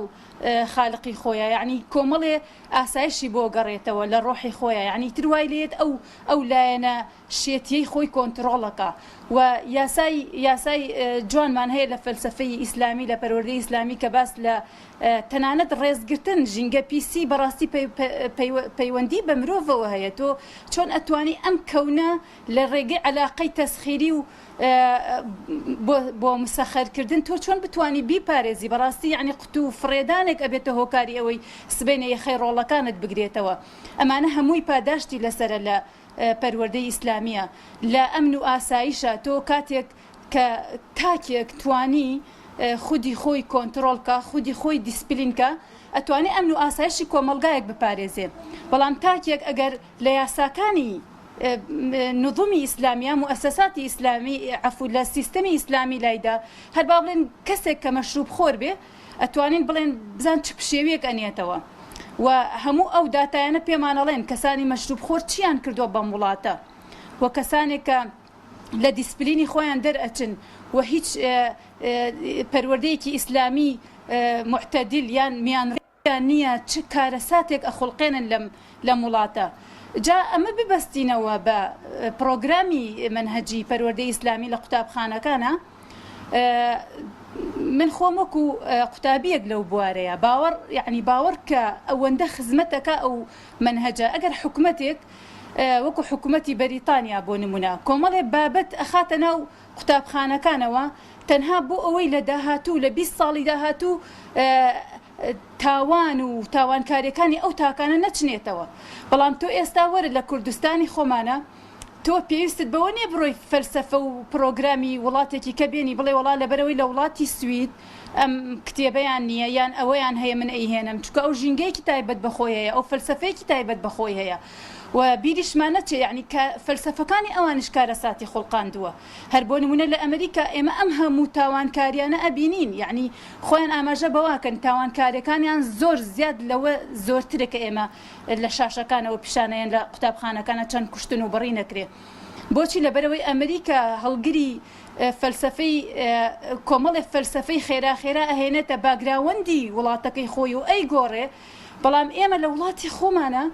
تۆ باگراوەندێکی فەلسەفەیەکی ئیسلامیت هەیە بۆیە لەبەرەوەی من 95% کۆمەلگاکەمان ئیسلامن و موسڵمانن و دەستوری وڵاتمان دەستورێکی ئیسلامیە و ئەمە یعنی وات لێ ئەکات تۆ لە کاتێکە کە پرۆگرامێک دائنەی کە منهەجێک دائنەی بۆ ئەم کۆمەلگایە ئەبێ باگراوەند و کللتور و ئاین و شوناس و هەموو شتێکی ئەم کۆمەلگایە بخوێنیتەوە ناکرێت تۆ بڕۆی فەلسەفەی وڵاتێک کە مەسیحیە بهێنێ بۆ وڵاتەکەی خۆت چونکە تۆ ئەگەر حکومت بی بەڕاستی هەر بە جددی من ئەڵێم ئەگەر حکومت ڤژن و ڕۆیایەکی ورد و تەواوی هەبێ بۆ ئەم کۆمەلگایە 20 ساڵی داهاتووی خۆی خوێنێتەوە تۆ وەرە منهەجی پرۆگرام پەروەردەی ئیسلامی لە ناو قوتابخانەکانە لابە دەی باشە 10 ساڵی کە خەمڵاندنم بۆ بکە تۆ 10 ساڵی کە لە چکە فەلسەفە هەرەوە نییە بڵێ وەڵام من فەلسەفەی پەروەردەمەیە فەلسەفەی پەروەردەوەیە تۆ 10 ساڵی کە ئەناڵایز و تەحلیلێ بکە بۆ من باشە ئەم تاکەی من لە قوتابخانەکەیە دوای 10 ساڵی کە چی بەسەریێت ئاینەکەی من مناڵەکەم مسلمانە ئایا بکرێتەوە بۆ ئەوەی کە ئەو ڕخنانی لەسەر پەروەردەی ئیسلامی هەیە لەسەر ئەو منهەجە هەیە کە لە خوێندنگەکاندا دەخوێنرێت بەرەو باشتر و کار بکات لەسەر پەروەردەی منداڵ نەگوەکو ئەوەی کە ئەیبینین ئەو دەرساوان و پەروەردەیانی کە لە مەکتەبەکاندا دەخوێنرێ بەداخەوە مامۆستایەکی تر بڕی بکاتەوە بۆ ئەوی وانەکانی تەواو بکە ئەمە زۆر دەبینین و وەکو وانێکی لاوەکی مامەڵی لەگەڵدا دەکرێت کەمانە هەمووی بۆ خۆی جێی پرسیارە منهەجی پەروەردەی ئیسلامی لە قوتابخانەکە دەستکاری کرا کە دەستکاری کرا لاواز کرایەوە وای لێ هات بوو بە مادەیەکی لاوەکی و مادەکانی هەمووی مومیل و درێژخایەن و بابەتی پراکتیکی تیانە بابەتەکان نەزارین چونکە تۆ مناڵ لە پۆلی حوت هەتا پۆلی 12 پێویستی بە بنەمای ناساندنی خوا هەیە پێویستی بە کۆمەڵێ بابەتی شایەتمان و عیبادات و ئاشناکردن بە دینەکەی خۆی هەیە تۆ ئەمە زوڵمە وەستەمە و نەپاراستنی مافی ئەو قوتابیەیە کە تۆ بیت لە پۆلی حوت هەتا پۆلی شەشی عەفو لە حوت ساڵی هەتا پۆلی شەشی سەرەتایی تا 12 ساڵی بێ ئاینێکی کەی پێ بناسێنی تۆ گەرنتی ئەوە مەیتێ مناڵەکەی من نەبێ بە مەسیحیە نەبێ بە یەزیدی ئەمە گرنگە چونکە ئێمە لە منهەجی پەروەردەی ئیسلامی کەسێکی سۆسیۆلۆجیستمان پێویستە کەسێکی کۆمەڵناسمان پێویستە کەسێکی دەرووناسمان پێویستە ئایناسمان پێویستە زانایانی ئاینیمان پێویستە بێن ئەم پرۆگرامەدا بنێن یعنی کەلتورناسێکمان پێویستە ینی ئەمانە هەمووی باگراوەندن بۆ دانانی پرۆگرامێک کە بێوێ ئامانجی فەلسەفەی پەروەردەی وەزارەتی پەروەردە لە هەرێمی کوردستانە جێبەجێ بکە بەڕاستی تۆ ناکرێت تۆ ئەو نەسە ماوەسا کەژاڵ هەر وەکو باست کرد گەرچی وەزارەتی پەروەردە بە شێوازێکی فەرمی ئەوەی ڕاست کردەوە بە هیچ شێوەیەک منهەجی پەروەردەی ئیسلامی لا نەبراوە یا خۆدە و گۆڕانکاریانی کراوە ڕەنگەیان ئەوە نین زۆر لەوە بابەتەکە گۆڕان ئێستا پرسیارەکە ئەمەیە بەڕێزت وەکو پسپۆڕێک لە بواری پەروەردەی ئیسلامی ئەوانەی دژایەتیان پەروەردەیەکەن لەبەرەوەی گرفتیان لەگەڵ ناوەڕۆکی پەروەردەکە هەیە لەبەرەوەیە پەروەردەکە پەروەردەیەکی خراپەیە و خۆت بە پێچەوانەوە بابەتەکە شەڕێکی فکریە و دژایەتی ئاینیە و کۆمەڵێک بابەتی تر واتە بەڕاستی پەروەردەی ئیسلامیەکە گرفتی هەیە ئەمانەیان وێ بیگۆڕن یان هەر نایانەوێ پەروەردەی ئیسلامیەکە هەبێت ئەوە لە نیەتی حکوومەتایە ئەگەر یعنی نیەتەکەی وا بوو سەرەتا کە مادەکەی لاواز کردووە و کردوێتی بە مادەیەکی لاوەکی خۆی ئەمە خۆی بۆ ئەخۆی ئاماژەیەکە کە ئەم مادەیە هیچ گرنگیەکی پێ نایرێ و بابەتی هێنانی کۆمەڵی بابەت بۆ ناو ئەم پرۆگرامە وەکو مێژوو سیرکردنی بابەتی پەروەردەی ئیسلامی هەڵەیەکی زۆر گەورەیە. وەکو باسم کرد نیەتەکە لەوایە ئینتیمای ئیسلامی بۆ دینی ئیسلامی کەم بکرێتەوە و قوتابی شتی کەش ڕوئەیە بە چاوەڕێ بکەین زۆر پێش ڕووداوەکان نەکەوین ئەو کاتە ئەڵێین خۆزگە ئێمە ڕێگریمان لەمە بکردایە بۆی ئەو شتەی ڕووی نایە بابەتی کە هەیە بخرێتە ناو منهەجی پەروەردەی ئیسلامی بخرێتە ناو کەواتە ماوەسەکە بۆی بینەرانیشمان باش ڕوون لێ تێبگەین یانی بەڕاستی ڕەنگە خۆش کۆمەڵێک پرسیارە لام منهەجێکمان هەیە بابەتێکمان هەیە بەر پەروەردەی ئیسلامی بووە ئەمە سربەخۆ بووتەوە ئێستا و پەروەردەیە گۆڕدراوە پێمان بێت بە مێژووی ئاینەکانواتە ئاینی تریشی تێکراوە بە مێژوو کراوە لە باتیەوەی پەروەردە بێ کراوەتە با بڵێن زانستێکی مێژوو ئاین ناسی بەڵێ کراوە بابەتی ئەکرێ بە بابەتی ئاین ناسی ڕەنگە ئەم ساڵیش نەگۆڕدرێ بۆی ئەم دەنگۆیی لە سوۆسیال میدیا بڵاو بوویەوە مەسەلەن داینێن چکە خۆشان لەوە چێر فریان ناکەون بکرێ بە ئاین ناسی واتە تۆ لە پاڵ ئاینەکەت کە چەند پشتت لەم کوردستانەیە باو باپیرت ئاینێکی لەسەر ئاینی ئیسلام بوون تۆ ئەم ڕۆڵەیە من کە قوتابیەکە مەڕاتە مەکتەب بە ئەندازەی ئاینی ئیسلام ئاینی مەسیحیش ئاینی یەزیدیش ئێمە ڕێزمان هەیە بۆ ئاینی کەمایەتیەکانی کە وە کاکایی و هەر ئاینێکی کە یەهودی بناسێت بەڵام من پێت ئەڵێم یعنی ئەگەر پەروەردە ناسێک و ئەگەر دەروونزانی مناڵ بهێنە لە پۆلی یەکی سەرەتایی هەتا پۆلی شەشی سەرەتایی چۆن ئەبێت تۆ باسی ئاینەکانی کەی بۆ بکەیت ناکرێت بە هیچ شێوازێک ئەو بابەتانە بخرێتە ناو ئەو پۆلە سەرەتانەوە من کێشەکەم لەوەیە بوو باسی ئەوەم ئەکرد کە بابەتی فکر و بابەتی پراکتیک و بابەتی چێژوەرگرتن لە عیبادات لە ناو منهەجەکە نەماوە بەڵام ئێستا هاتوون ئەوەش جگە لەوەیش هاتوون بابەتی کیان بۆ زیاد کردووە بە هێندەی ئاینی ئیسلامەکە بخوێنێ ئایندی مەسیحیەکە و ئاینی یەزیدیەکەش بخوێنێ و ئەوانش هەر تاکێک لە وڵاتەیە کە مەسیحیەکان کە یەزیدی حەقی خۆیەتی ئەو ئاینە بخوێنێ بەڵام تۆ ناکرێ ئاینی ئیسلامەکە فەرزکەی بەسەر مەسیحەکەش فەرزکەی بەسەر ئێمە هەر لە وڵاتێکی وەکو ئەڵمانیا لە قوتابخانەکان لە کاتی باشتر بوو تاوایان لێ کردو چکە هەمیشە پڕاستیەوە دەکەنەوە دەسی لێ نەدراوە و پەروەردەی ئیسلامی لە جێگەی خۆی ماوەتەوە هێڵی سوورە بەڵام بۆ و ناوەڕۆکێکی هێستا هەیە ینی ڕەنگە هەر لابدرابایە هەر ئەمە دەرس با بڵێن گۆڕانکاری دروستە کرد تأکید لەبەرەوە ئێمە ئاگامان لێ بێمە لە کۆمەڵگاژین بەڕاستی مامۆستا لە ناو کۆمەڵگایەژی و هیچ کەسێ هێندەی قوتابی خودی مامۆستا نییە یعنی من حەزەکەم سبێنی ئەو قوتابیە لە شوێنێکا ببینمەوە شانازی پێوە بکەم بەڵام من مامۆسایەکی ئاینم هەر ئەوەندە ڕێم پێ بدرێ ئاینێکی ئیسلام بە سادەی بناسێنە بە قوتابێکە و کە دەرسێکی لاوەکیشە ڕەنگە فریای ئەوە نەکەوێ و ئێمە لە کۆمەڵگای کوردستانی ئاژین ئەزانین دایک و باوک چەند مەشغوڵە و ئێمە لە خۆمانەوە سیر نەکەین کە کەسانێکی موسڵمانین و ڕوو لە مزگەوتین هەندێک دایک و باوک هەیە ئەوەندە مەشغوڵی ژیانە ناتوانێت ناوی خۆ پێغەمبەر بە مناڵەکەی بڵێ ئەمە ئەگەڕێتەوە بۆ قوتابخانە لەبەرەوەی قوتابخانە تەنظیمی هەموو معلوماتێکی هەڵە ئەکان لە دەرەوەی ژینگە بۆ ناو ژینگەی قوتابخانە یەکێکە لەو ڕێگا دیسپلینکردانە یان فلتەردانانەی بۆ بیر و باوەڕە هەڵەکان کە لە ناو ژینگە و لە ناو کۆمەڵگایە ڕوەکاتە قوتابخانە بۆیە مامۆسای ئاین ئەتوانێت لەوێ هەموو بابەتەکانی کە ئەو مناڵەت تووشی بووە لە ناو خێزانە یا گوێی لێ نەبوو ئەتوانێت بە ڕێکوپێکی جێبەجێ بکە یعنی حەقی باوەڕێکی تەندروست بۆ مناڵێک بەڕاستی سەرەتایترین مافی ئەو مناڵەیە یعنی من حەزەکەم ئاماژە بە ماسلۆ بکەم ماسلۆ یەکێکە لە دەروونزانە گەورەکان کە لە ساڵی 1970ەکانە باس لەواکاڵەیە هێندە نیگەرانم کچەکەم بنێرم بۆ زانکۆکان یعنی هێندە نیگەرانیم بینێرم بۆ شوێنێکی لەش فرۆش لەبەرەوەی قیەم و دین لە ناو زانکۆکانە نییە ئەمە کەسێک لە ئەمریکا وای وتووە لە ساڵی 1970ەکان لەبەرەوەی ئەو شتانەی کە ماسلۆ دایناوە یعنی هەموو ئەو خاڵانەی کە دایناوە هەموو بیرمەندەکان ئەڵێن ئەو خاڵانەی ماسلۆ باسێکە تەنها لە دینی ئیسلامە هەیە لەبەرەوەی بەڕاستی ئینسان لەم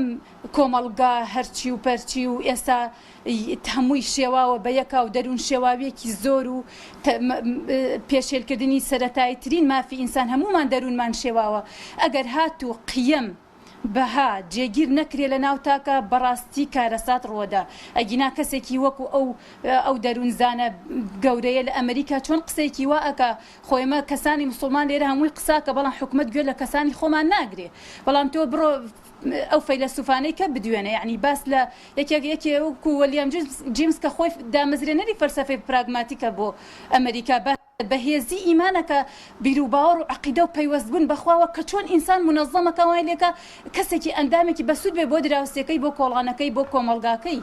و چی ئەکا لە ئینسان کاتی ئیمان و بیر و باوەڕ نەبێ و کاتێک کەسێک نەبێ پشت و پەنای پێ ببا لە کاتی تەنهایەکانە ئەم ئینسانە چۆنە بێ بە شتێکی ترسناک بۆ کۆمەلگاکەی کاتە مامۆستا کاتێک دێن ئەم وانە پەروەردەیانە لە نێوان خوێندنگەکاندا منداڵێک کە لە منداڵی و دەیخوێنێت تا ئەو کاتێک گەورە دەبێت بەڕاستی بە کاریگەری هەیە لەسەر ئەوەی کە من تاکێکی تەندروست لە ناو کۆمەلگایە بەپێی ئەو کولتور و ئەو ئاینی کە ناو کۆمەلگای هەیە دروست بکەم چونکە ینی زۆر جار دەوترێت باشە ڕەنگە پەروەردی ئاینی نەبێت لە مەکتەبەکانە بەڵام خۆ مزگەکەوتەکان کراون و خەڵک سەردانی ئەو شوێنانە دەکات دەبێت جیاوازی لەو بینایە بکەین بەڕاستی ئێمە ئاین هەر بۆ تێگەشتون کە وتارێک بێت و هۆشیاریەک بێ یاخود بەڕاستی پێویستە لە سەری پەروەردە بکرین بۆ ئەوەی ببێتە بناغەیەکی جوان بۆ پەروەردەکردنی نەوەکانی داهاتوو. من ئاماژەم بەوە کرد یعنی مناڵ کە تۆ ئاینی پێ ئەناسێنی وردە وردە لە بناغەدانانەوە خی گەوری خۆی پێ ئەناسێنی تەنها ئەگەر دایک و باوکیشی نەبێ پەنا بباتە بەر لایەنە ڕۆحیەکانی خۆی لەبەرەوەی ئاینێکی لە کارە هەرە گرنگەکانی یعنی باڵانسی ڕۆح و جەستە ئەکا لە مرۆڤە باڵانسی شەهوات و حەزەکانیەکە لە مرۆڤە پێڵێ ئێمە دیتۆیە تر بۆت نییە ئیستۆپکە لەویان ناتوانانی بڕۆیتە ئەو دیوی خەتەکەوە تا ئێرە حەقی تۆیە یعنی تۆ ئەگەر بتەوێت کەسێکی نۆرمال بۆ کۆمەلگاکەت و کەسێکی ڕێک و پێک دانەی بۆ ئەم کۆمەلگایە پێویستە بە منهەجێکی ئیسلامی تێبپەڕێ بەڕاستی من پێ دەڵێم لە 90 پەرستشەکانی ئێمە پەرستشانێکن یعنی ڕێگری ئەکەن لە تاوان ڕێگری ئەکەن لە تاوان و دەی لە 100 عیلاجە بۆ ئەو تاوانانەی کە ئەکرێت تۆ چۆن عیلاجی بکەیت يعني العربية قسيك الوقاية خير من العلاج لسطها نوتي برستشكان مثلا تو روجو قرتنا نيشكردنا يعني تو منال فيري ام برستشاناكي ولا ناو منهجي پروردي اسلامي بيوستا براكتيك هبه من هالك چوزاني تو بنا مكاني نيجي بيبليان بنا مكاني كومله بنمایکی دەستنوێژ و نازانم ئەو شتانەی پێ بڵێ ئەگەر پراکتیک نەبێ بەشی عملی لە هەموو منهجەکانی کەی قوتابخانەکانە هەیە بەڵام لە منهجی پەروەردەی ئیسلامی هێندە سادە و لاواز کراوەتەوە وەکو هەر بڵێ مناڵەکە بیخوێنێ یان نەیخوێنێ وەکو یەک وایە چکە بابەتی عملی لە 7 ساڵ بۆ 12 ساڵ زۆر گرنگە و بابەتی بنەماکان و قیەم لە 12 ساڵ بۆ 18 ساڵ زۆر گرنگە و تۆ ئەتوانی لە بابەتی ناساندنی ئاینەکانە لە دوای 16 ساڵ ئەم ئاینانە بناسیێنی ڕاستە باسی پێکەوە ژیانەکەین و ڕێزگرتنی بەرامبەر تۆ گەر مناڵێکی ڕێک و پێک و نۆرماڵ پەروەردە بکەی ڕێز لە خەڵک بگرێ ڕێز لە مەسیحیەک بۆ ناگرێ ڕێز زیدیەک بۆ ناگرێ ئێستا تۆ هاتووی هەموو شتەکان ئەشێوێنی بە یەکاو و فەلسەفە و تەحلیل و هیچ تێگەیشتنێکت بۆ ئەم چەمکە و ناشزانی مخرەجاتی ئەم چالاکیە چی ئەم کارە چییە بەڕاستی تووشی کارەساتە بینەوە و هەموو مامۆستایان و مامۆستایانی زایانی حەقە بەڵێ مامۆستا هەر لەسەر و قسەی بەڕێزت یعنی با بڵێن خوێندکاران لەو قۆناغەیە بەڕاستی تەنها هیەوەن ئاینێکی پەروەردەییان فێر بکرێنەوەک لە کاتێکا و هەموو بابەتە جیاوازە دەبینی لە هەرێمی کوردستان باڵێن مەسیحی یا خود یەزیدیان ئاینەکانی تریش لێرە ئەژین واوانیش کۆمەڵێک منهجیان هەیە تایبەت بە خۆیانە من ئەم پرسیارم لا دروست بۆ بەڕاستی وەختی خۆی ئەمە لە خوێنگە بووین پەروەردەی ئیسلامی بۆ مەسیحیەکان داغڵ نەبوو تەنانەت لە بەکەلۆریش لە ئیمتیحانی نیشتیمانی ئەی خێرە ئەوەی ئەوان بۆ ئێمە داغڵ بەیان ئێمە چ سڕێکی تایە بابەتێک هەیە لەم مۆزوعەیە ئێمە ئاسانکاری بۆ حکومەت و قسە نەکردن لەسەر ئاین و شوناسی خۆت بەڕاستی لە کوردستان ئێمە شوناسمان ئاینمان دیاریەکە و ئێمە چەند ساڵە لەسەر ئەم شوناسە ئەژین و شانازی پێوەکەین و ئەمە وای لێ کردوین پەیوەندیمان لەگەڵ خۆمان خودی خۆمان و خەڵکی خۆمان وە کۆمەلگای خۆمان تەندروست بێ و تاکو ئێستا هیچ کێشەیەک وە کەسێکی توندوتیژی بەرهەم نەهێناوە ئەم منهەجە بەڵکو بەعەکسەوە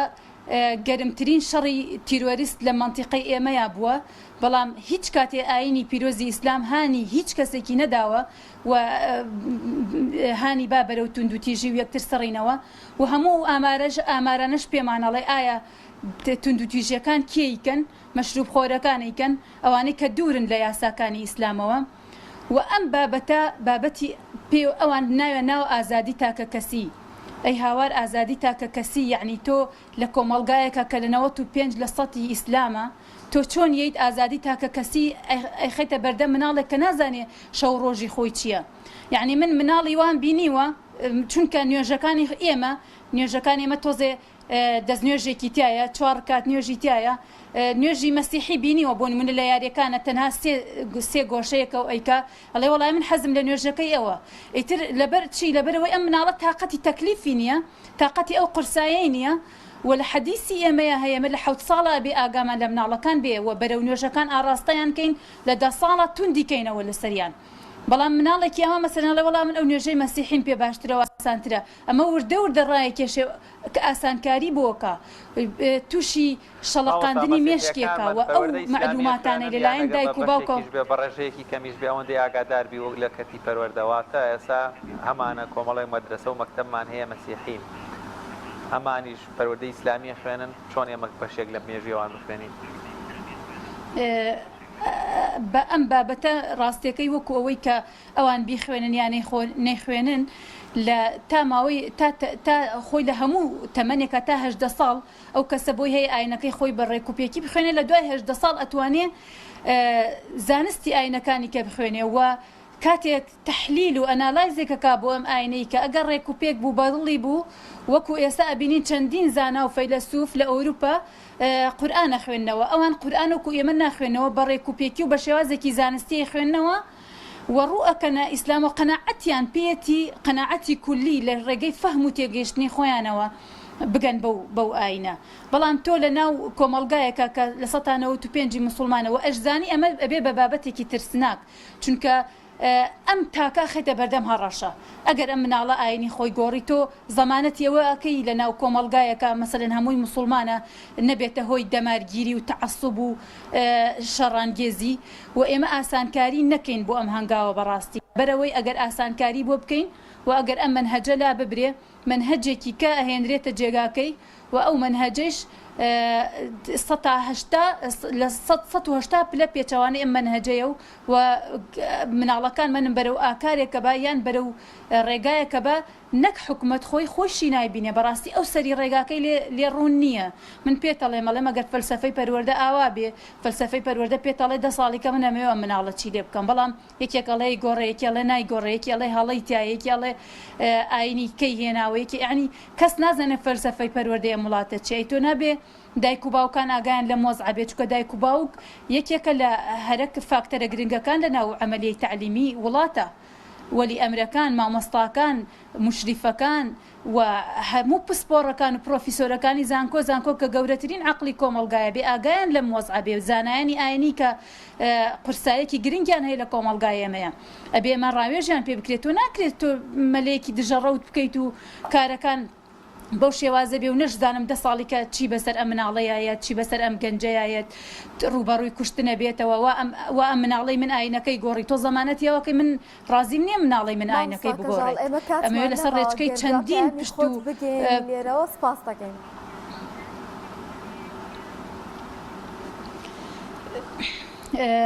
بەڕاستی پەروەردەی ئیسلامی کاریگەریەکی زۆر گرنگی هەیە لەسەر تاک و لەسەر کۆمەڵگا بە تایبەتی تاک لەبەرەوەی تاک ئاش دەکاتەوە لەگەڵ خۆیە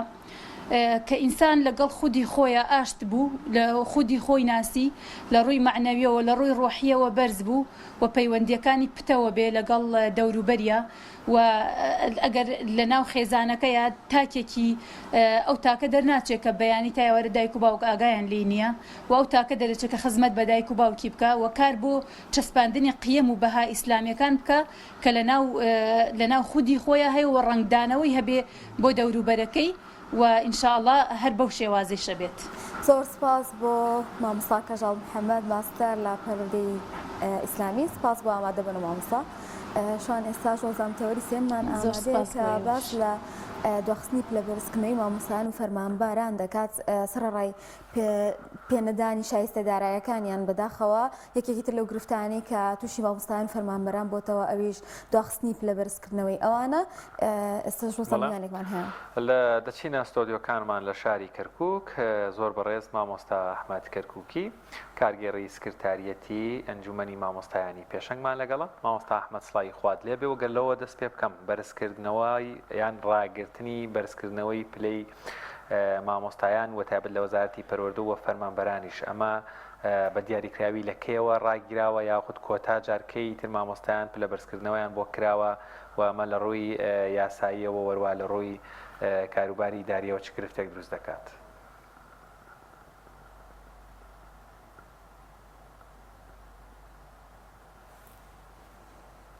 بەڵێ بەناوی خوای گەورە و میهرەبان دەستخۆشیتان لێ دەکەین بۆ ئەو بابەتە گرنگە بەڵام ئەمەوێ پێشەکی لێرەوە بە ناوی ئەنجومەنی مامۆسایانی پێشەنگەوە پرسە و سەرخۆشیمان ئاراستەی هەردوو مامۆسای بەڕێز و زانکۆ کە دوێنێ بە کارەساتێکی دڵتەزێن و ناپەروەردەیی کە شەهید کران لەخوا داواکارین بە شەهید حسابیان بکە بەڵام ئەوەی وەکو ئێمە وەکو ئەنجومەنی مامۆسایانی پێشەنگ لێرەوە ئێمە دوای پرسە و سەرخۆشی داوا لە حکومەت دەکەین بکوژی ئەو دوو مامۆسایە و ئەوانەی تریش کەیسەکانی تریش بە تونترین سزا بگەێنێ و هەروەها یاسای پارێزبەندی کە وەکو یەکێتی مامۆستایان نوێنەری پێشەنگم لەوێ 3 ساڵە تەقدیممان کردووە پەرلەمان چاوی پابخشێنێ پارێزبەندی بۆ خەڵکی و فەرمانبەران بەگشتی هەبێ و دیاردەی چەکیش قەدەغە و بنبڕ بکرێ و گرنگی بە پەروەردەی ئیسلامی بدرێت کە چەند ساڵێکە موامەرەیەکی گەورە لەسەر پەروەردە و پرۆسەی پەروەردە هەیە چونکە کوشتنی مامۆستا و لە ناوبردنی ئەوە لە ناوبردنی پرۆسەی پەروەردە و خوێندنە ئەمە کارێکی قێزێونە بەڕاستی ئێمە دووبارە ئیدانەی ئەو کارە دەکەین و داوا دەکەین حکوومەت بە زووترین کات چاو بە بەرنامە و پلانی خۆی بخشێنێ بە تایبەتی لایەنی پەروەردەیی و پەروەردەی ئیسلامی. بەڵێ مەسەلەی دواخستنی پلە بەرزکردنەوەی فەرمانبەران کە ئەمە بەڕاستی لە دوای 2014ەوە لەلایەن حکوومەتی هەرێمەوە ئەم بڕیارە دراوە کە ئەم بڕیارە یەکەم نایاساییە و بڕیارێکە بەڕاستی ئەوە لە دەسەڵاتی پەرلەمانە چونکە موچەی مامۆستایان موچەی بنەڕەتی مامۆستایان بۆ هیچ کەسێک نییە دەستکاری بکە بە تایبەتی حکوومەت کە حکوومەت ئەرک و فەرمانی بەرنمەکەی جێبەجێ ئەکا بەڕام کاری بڕیاردانان و یاسادانان لە پەرلەمانە پەرلەمان ئەم موچانەی داناوە و پەرلەمانیش ئەتوانێ دەستکاری بکات بەڵام بەو شێوەیەک ناکە ئێستا حکوومەت بڕیاری ڕاگررتنی داوە و ئێستا تقریبان 3 پلە بەرزکردنەوەی فەرمانبەران ڕاگی تراوە کە ئەمە بەڕاستی کارەساتێکی گەورەیە و زوڵمێک و پێشێلی یاسایە بەرامبەر فەرمانبەر و بە تایبەتی مامۆستایان ئەکرێ هەروەکو ئەو پێشێلکاریانەی کە موچەی مامۆستایان لە 2014ەوە بە پاشەکەوتی زۆرە ملێ بە بڕیارێکی نایاسایی ئەو کاتە لە ئەنجومەنی وەزیرانە دراو و زیاتر لە 50 موچەی مامۆستایان بە جۆرەکان پاشەکەوت کران 12 موچەی تەواو 36 موچەی بڕاو ئەمانە هەمووی ئەوەمان پێڵێ بەڕاستی حکوومەتی هەرێم ئەم حکوومەتە بەڕاستی دژایەتیەکی فەرمانبەرانی و مامۆستایان بە تەواوەتی ئەکا بۆیە ئێمە چەندین جا هەوڵمانداوە کە پلە بەرزیەکە بەرزکرێتەوە ناکرێت پلە بەرزی ئێستا بۆ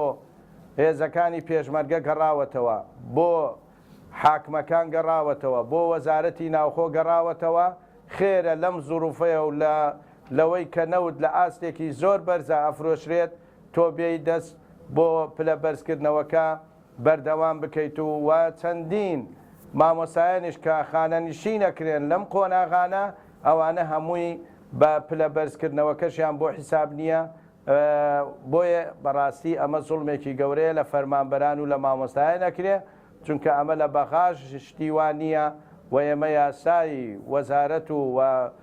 دەستوری عێراق جێبەجێ ئەکرێت بەرامبەر فەرمانبەران نەک ئەمەی کە ئێستا لەلایەن حکوومەتی هەرێمەوە بەرامبەر ئەکرێت. مامۆستا چ ڕێکارێکتان گرتوۆتە بەر بۆ بەدەستهێنانەوەی مافەکانتان و ئایا هیچ جیاوازیەک هەیە لە نێوان خوێندنی کوردی ئەو مامۆستایانی کە وانەکان دەڵێنەوە بە شازی کوردی لەگەڵ ئەوانەی کە موچەکانیان لەسەر بەغدا و بە شازی عەرەبی وانەکان دەڵێنەوە؟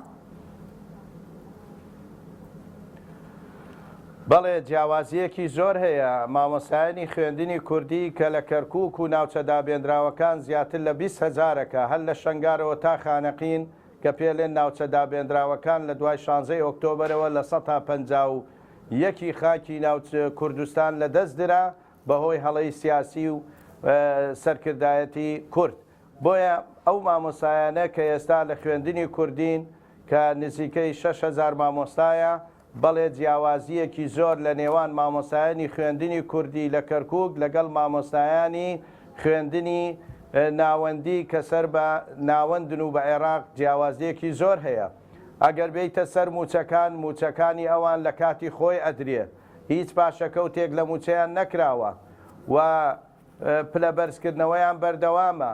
و تەنانەت ئەو مامۆستایانە لە هەموو 24 و 25 مانگ بە کارتی بانقیان بۆ کراوە کی کارت ئەتوانن لەوێ بە کەیفی خۆیان لە هەر نووسنگەیەک لە هەر بانقەیەک نەک لە ناوش لە کەرکووک بەڵکو لە هەموو شارەکان تەنانەت فەرمانبەر و مامۆستایی ناوەند ئەتوانێت لە هەرێمیش لە بانقەکانە لەو شوێنانەی کە کی کارت و ماستەر کارتە ئەخوێنرێتەوە لەوێ موچەکەی وەربگرێت. تەنانەت ئەتوانێت لە دەرەوەی وڵاتیش موچەی خۆی وەرگێت لە مانگانە بۆی دێت بە ئەلکترۆنی نەکەوەی کە مامۆستایانی خوێندنی کوردی کە پێشتر لە دوای 16 ئۆکتۆبر دەچوون بۆ هەولێر لە ڕێی تەختەقەوە چەندین مامۆستا بریندار بوو، چەندین سیارەی مامۆستا وێران بوو و کۆتا شتیش کە موچەی مامۆستایانی کە بۆ مانگی 5 کە وەرگرترا ئەوە بوو لە چەمچەماڵ سیارەی مامۆستایان وەرگەڕا، ئەوە بوو 3 مدیر بریندار بوون، سیارەکەیان تەفنیش بوو. ئەمە هەمووی کارەساتەوە ئێمە چەندین جا داوامان کردووە لە حکوومەتی هەرێم موچەی مامۆستایانی خوێندنی کوردی بگەڕێتەوە خوێندنی کوردی، چکە ئەم مامۆستایانە سەر بە کەرکووکن، خەڵکی شاری کەرکووکن، خەڵکی ڕەسەری شارەکەن،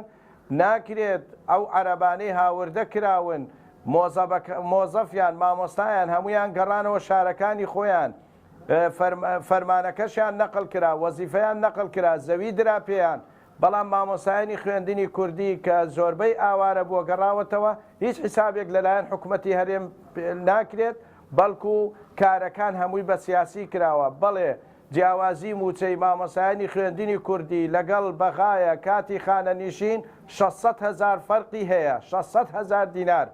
بەداخەوە حکوومەتی هەرێم کە مامۆستا خانەنشینەکات لەسەر موچەی بنەڕەتی موچەی ئیسمی، بەڵام حکوومەتی ناوەند لەسەر موچەی کولی مامۆستایان خانەنشینەکات و وەڵە 100%. بۆیە بەڕاستی یاسای خانەنشینە تاکو ئێستا لە هەرێمی کوردستان کەم و کورتی زۆرتیا وە زوڵمێکی زۆر لە گەورەش لە مامۆستایان و لە خانەنشین نەکرێت. بەڵێ جیاوازیەکی زۆر هەیە لە نێوان هەردوو لایەن،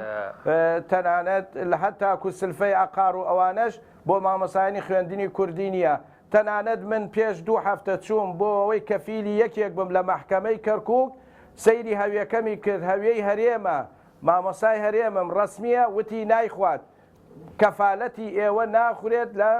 حکوومەتی ناوەند، بەس بۆ هەرێم هەیە. ئەمە بەڕاستی سوکایەتیە و با حکوومەتی هەرێم هەمووی جۆی لێبێ، با وەزیری ناوچە دابێنراوەکان جۆی لێبێت. ئەمە چ سوکایەتیەکە بە مامۆستایان و فەرمانبەرانی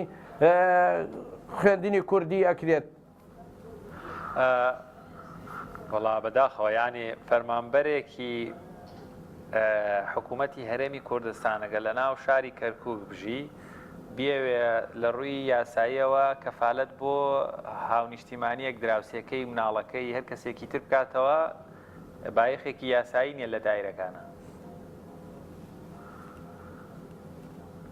نەخێر ئەگەر سەیریشکەی هەمومان هەوێمان هەیە و پیتاقەی وەتەنیم هەیە و پیتاقەی کەرکووکم هەیە و هەموو شتێکمان کەرکووکە و خەڵکی شارەکەین عێراقیشین، بەڵام کە چوینە مەحکەمە بڕوات بێت مەحامەکە بردێ ژوورەوە کە کەفیلی بۆ مدیرێک بکەم وتی ئەم کەفالەتە ئەمە نابێت کەفیل نابێت مامۆسایانی فەرمانبەری هەرێم لە کەرکووک و ناوچە دابێنراوەکان نایخوات ئەمە چەندین جار ئێمە بە وەزیر ماوتووە بە حکوومەتی هەرێم ماوتووە بەڵام فەرمانبەری حکوومەتی ناوەند کەفالەت ئەخوات لە هەرێمی کوردستان و بە کەیفی خۆی خانوو ئەکرێت هەموو شتێکی بۆ هەیە. زۆر باشە ماوە ساوڵا بەداخەوە نازانم ئەمە یاڵێ خۆمان بەدەستی خۆمان بچووگەکەینەوە دەمێ بچمەوە سەر بابەتی بەرزکردنەوەی پلەی فەرمانبەران ئەگەر بێت و مامۆستایەک سێ جار پلە بەرزکردنەوەی بۆ هاتۆتەوە بە پێ و خزمەتەی بۆی کراوە بەڵام پلەکەی بەرز نەکراوەتەوە ئەمە بۆ ئەو مامۆستایە چی گرفتێک دروستەکەواتە گەر بڕمونە بەڕێزت سێ جار کاتیەواتە تۆ پلەت بەرز بکرێتەوە تەرفیع بکەی با بڵێین ئەگەر ئەمەد بۆ بکرایە ئێستا چی بوو و ئەگەر بۆت نەکراوە بۆچی ینی جیاوازیەکە لە چیە ئەگەر تۆ پلەت بەرز بکرێتەوە یان نەکرێتەوە لە ڕووی موچەوە لە ڕووی بۆ با بڵێن حسەی وانەکانتەوە طبعاً مەسلەی پلە بەرزکردنەوە خاڵێکی زۆر گرنگە ئەوە مافێکی یاسایی سەرجەم فەرمانبەرانە و بە تایبەتی مامۆسایان پلە بەرزکردنەوە ئەوە حەقێکی یاساییە ئەگە تۆ پلت بەرز نەکرێتەوە تۆ پلە بەرزکردنەوە تقریبان جاروەهەیە 45 تا 50,000 بۆ دێ ئەو 50,000 لە ئەچێتە سەر موچەی ئیسمێکەت و ڕێژەی موچەکەت بە هەموو شێوەیەک زیاد ئەکات لە 45 ئەوە زیاد دەکات ئەو موچەیە و بۆ تەرفیع بۆ خانە نشین بۆ ئەمە هەمووی تاسیرەکات بەڵێ تاسیرێکی زۆری هەیە وەسێ موچەش کە هاتاکوی سە پلەبەندی نەکراوە مامۆسا هەیە بە هەر فەرمانبەریان هەر مامۆسایەک بە ملیۆن دینار حکوومەتی هەرێم قەرزارێتی و هەموو مانگێکیش تۆ پلەبەندی ساڵانەیە ئەم ساڵە ئەم 45 کەسێت دێتە سەر موچە ڕێژەی پلەکە زیاد ئەکا کە زیادی کرد لە هەموو بەشەکانی تر موچەکە زیاد ئەکا مانگانە تۆ ئەو پارەیە ئۆتۆماتیکی یان زیاد ئەکا لەسەر موچەکەت و موچەکەت ئەڕوات بۆ زیاتر بەڵام ئێستا موچەکەت قەتیز بووە تەنیا بڵێن 10,000 دەدرێتێت ئەوە وەکو هی ساڵانەیە بەڵام پلەبەندی ئەوە بەڕاستی شتێکی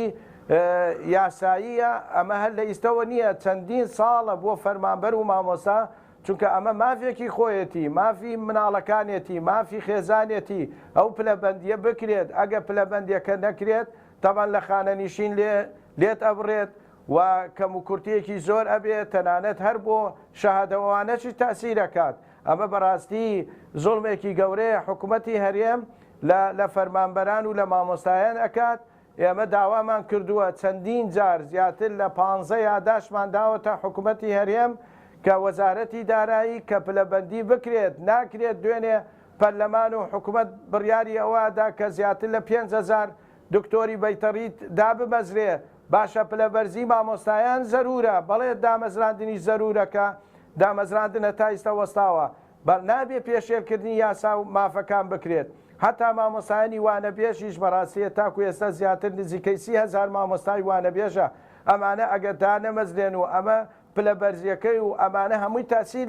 لە موچەکانیانەکات ئەمە هەمووی پێشێرکاریە بەڕاستی پرۆسەی پەروەردە و خوێندن گەورەترین تووشی گەورەترین قەیران بۆ لە هەرێمی کوردستان ئەوەی حیسابی بۆ ناکرێت پەروەردە و خوێندنە ئەوە تا ئەدینی ڕۆژانە مامۆسا ئەکوژرێ ڕۆژانە بە چەک خەڵکە کوژرێ بێ یاساییە ئەمە بۆیە بەڕاستی ئێمە داکۆکی ئەەکەین و داواش ئەەکەین مەسلەی پلە بەرزکردنەوە مافێکی مامۆستایانە مافی فەرمانبەرانە دەبێت جێبەجێ بکرێ و نابێ ئەوها خەمساردی لێ بکرێت بە تایبەتی ڕووم لە پەرلەمانە کە هەندێکی هەوڵە دەم بە جددی بەڵام ئەمە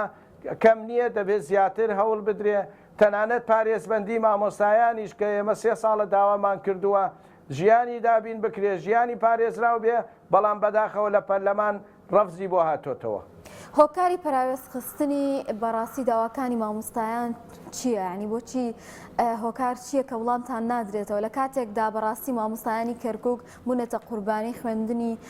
کوردی کە هەم نەیانتوانی لە هەرێمی کوردستان شایستەکانیان وەربگرن هەم نەیانتوانی لە حکوومەتی عێراقیشەوە بەردەوام بن.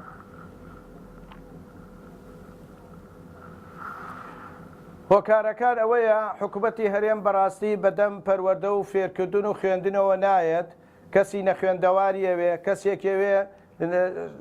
ئیبداع نەکە چکاوەتا دیارە لە دوای 2014ەوە کەس تەعین نەکراوە کەسدا نەمەزراوە ئێمە ساڵانە چەندین هەزار 2000 3000 4000 زیاتر بۆ 5000 خەڵک قوتابی تەخەڕوجەکەن ئەمانە هیچی دا نامەزرێن بەڕاستی بۆیە هەمووی ڕووی لە هەندەرانەکات بێپلانی حکوومەت نەبوونی فەلسەفەیەکی پەروەەردە ئەمە هەمووی ئەوەمان پێ ئەڵێت بە حزبیکردنی دام و دەستگاکان هەموو ئەوەمان پێڵێ بەڕاستی پەراوێزکردنی مامۆستایان لە هەرێم بەگشتی و مامۆسایانی ناوچە دابێنراوەکان بە تایبەتی کە سەیری قسە زلەکانیانەکەی کەرکووک دڵی کوردستانە کەرکوو قودسی کوردستانە کوانێ ئەو دڵ و قودسە بەس بۆ سیاست بوو بەس بۆ ئەوە بوو کە خۆیان تێر بکەن بەس بۆ ئەوە بوو کە نەوت و غاز و ئەوانە هەمووی بچێشنەوە بۆ خۆیان و فەرمانبەر و مامۆسایانی ناوچە دابێنراوەکان بڕۆ بۆ وەزعەیە تەنانەت لە فەڵەستین لە منتیقەی قودس و ئەترافی قودس ئەو مامۆستایانەی کە عەرەبن سەر بە فەڵەستینن پارە و ئیمتیازاتیان زیاترە لەوانەی کە لەژێر دەسەڵاتی شارەکانی ترە بۆ لەبەر ئەوەی کێشە و مەشاکل و دژایەتی و ڕەگەزپەرستی و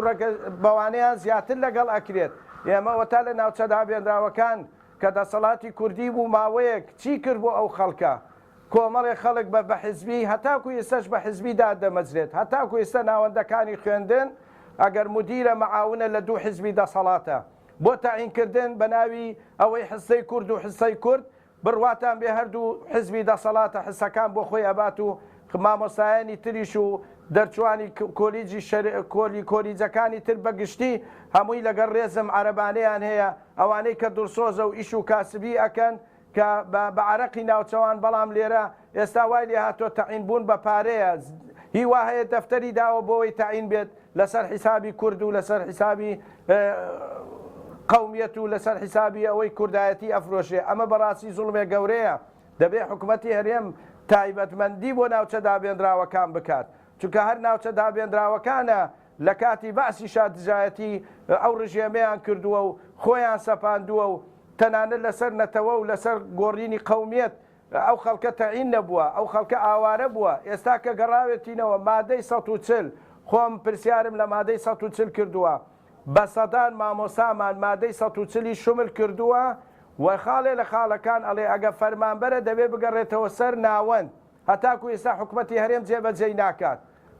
بە وەرەقەیەکی سیاسی بۆ کاتی انتخاباتیشیان پێکاتوانەی کە حزبی و دەسەڵاتی خۆیەتی وەکو هەندێکی وەکو کۆیلە تەعامولیان لەگەڵەکات ئێمە ئەوەمان ناوێ ئێمە ئەمانەوێ بەڕاستی مافی خۆمان دابین بکرێت بگەڕێنەوە سەر ناوەند بگەڕێنەوە سەر شارەکەی خۆمان ئەمە کەی کوردایەتیە ئەمە کەی دڵسۆزیە حکوومەتی هەرێم بەم شێوەیە تەعامل ئەکات چەندین جا داوا کراوە تەوقیع کۆ کراوەتەوە بۆ ئەوی بگەڕێنەوە سەر بەغا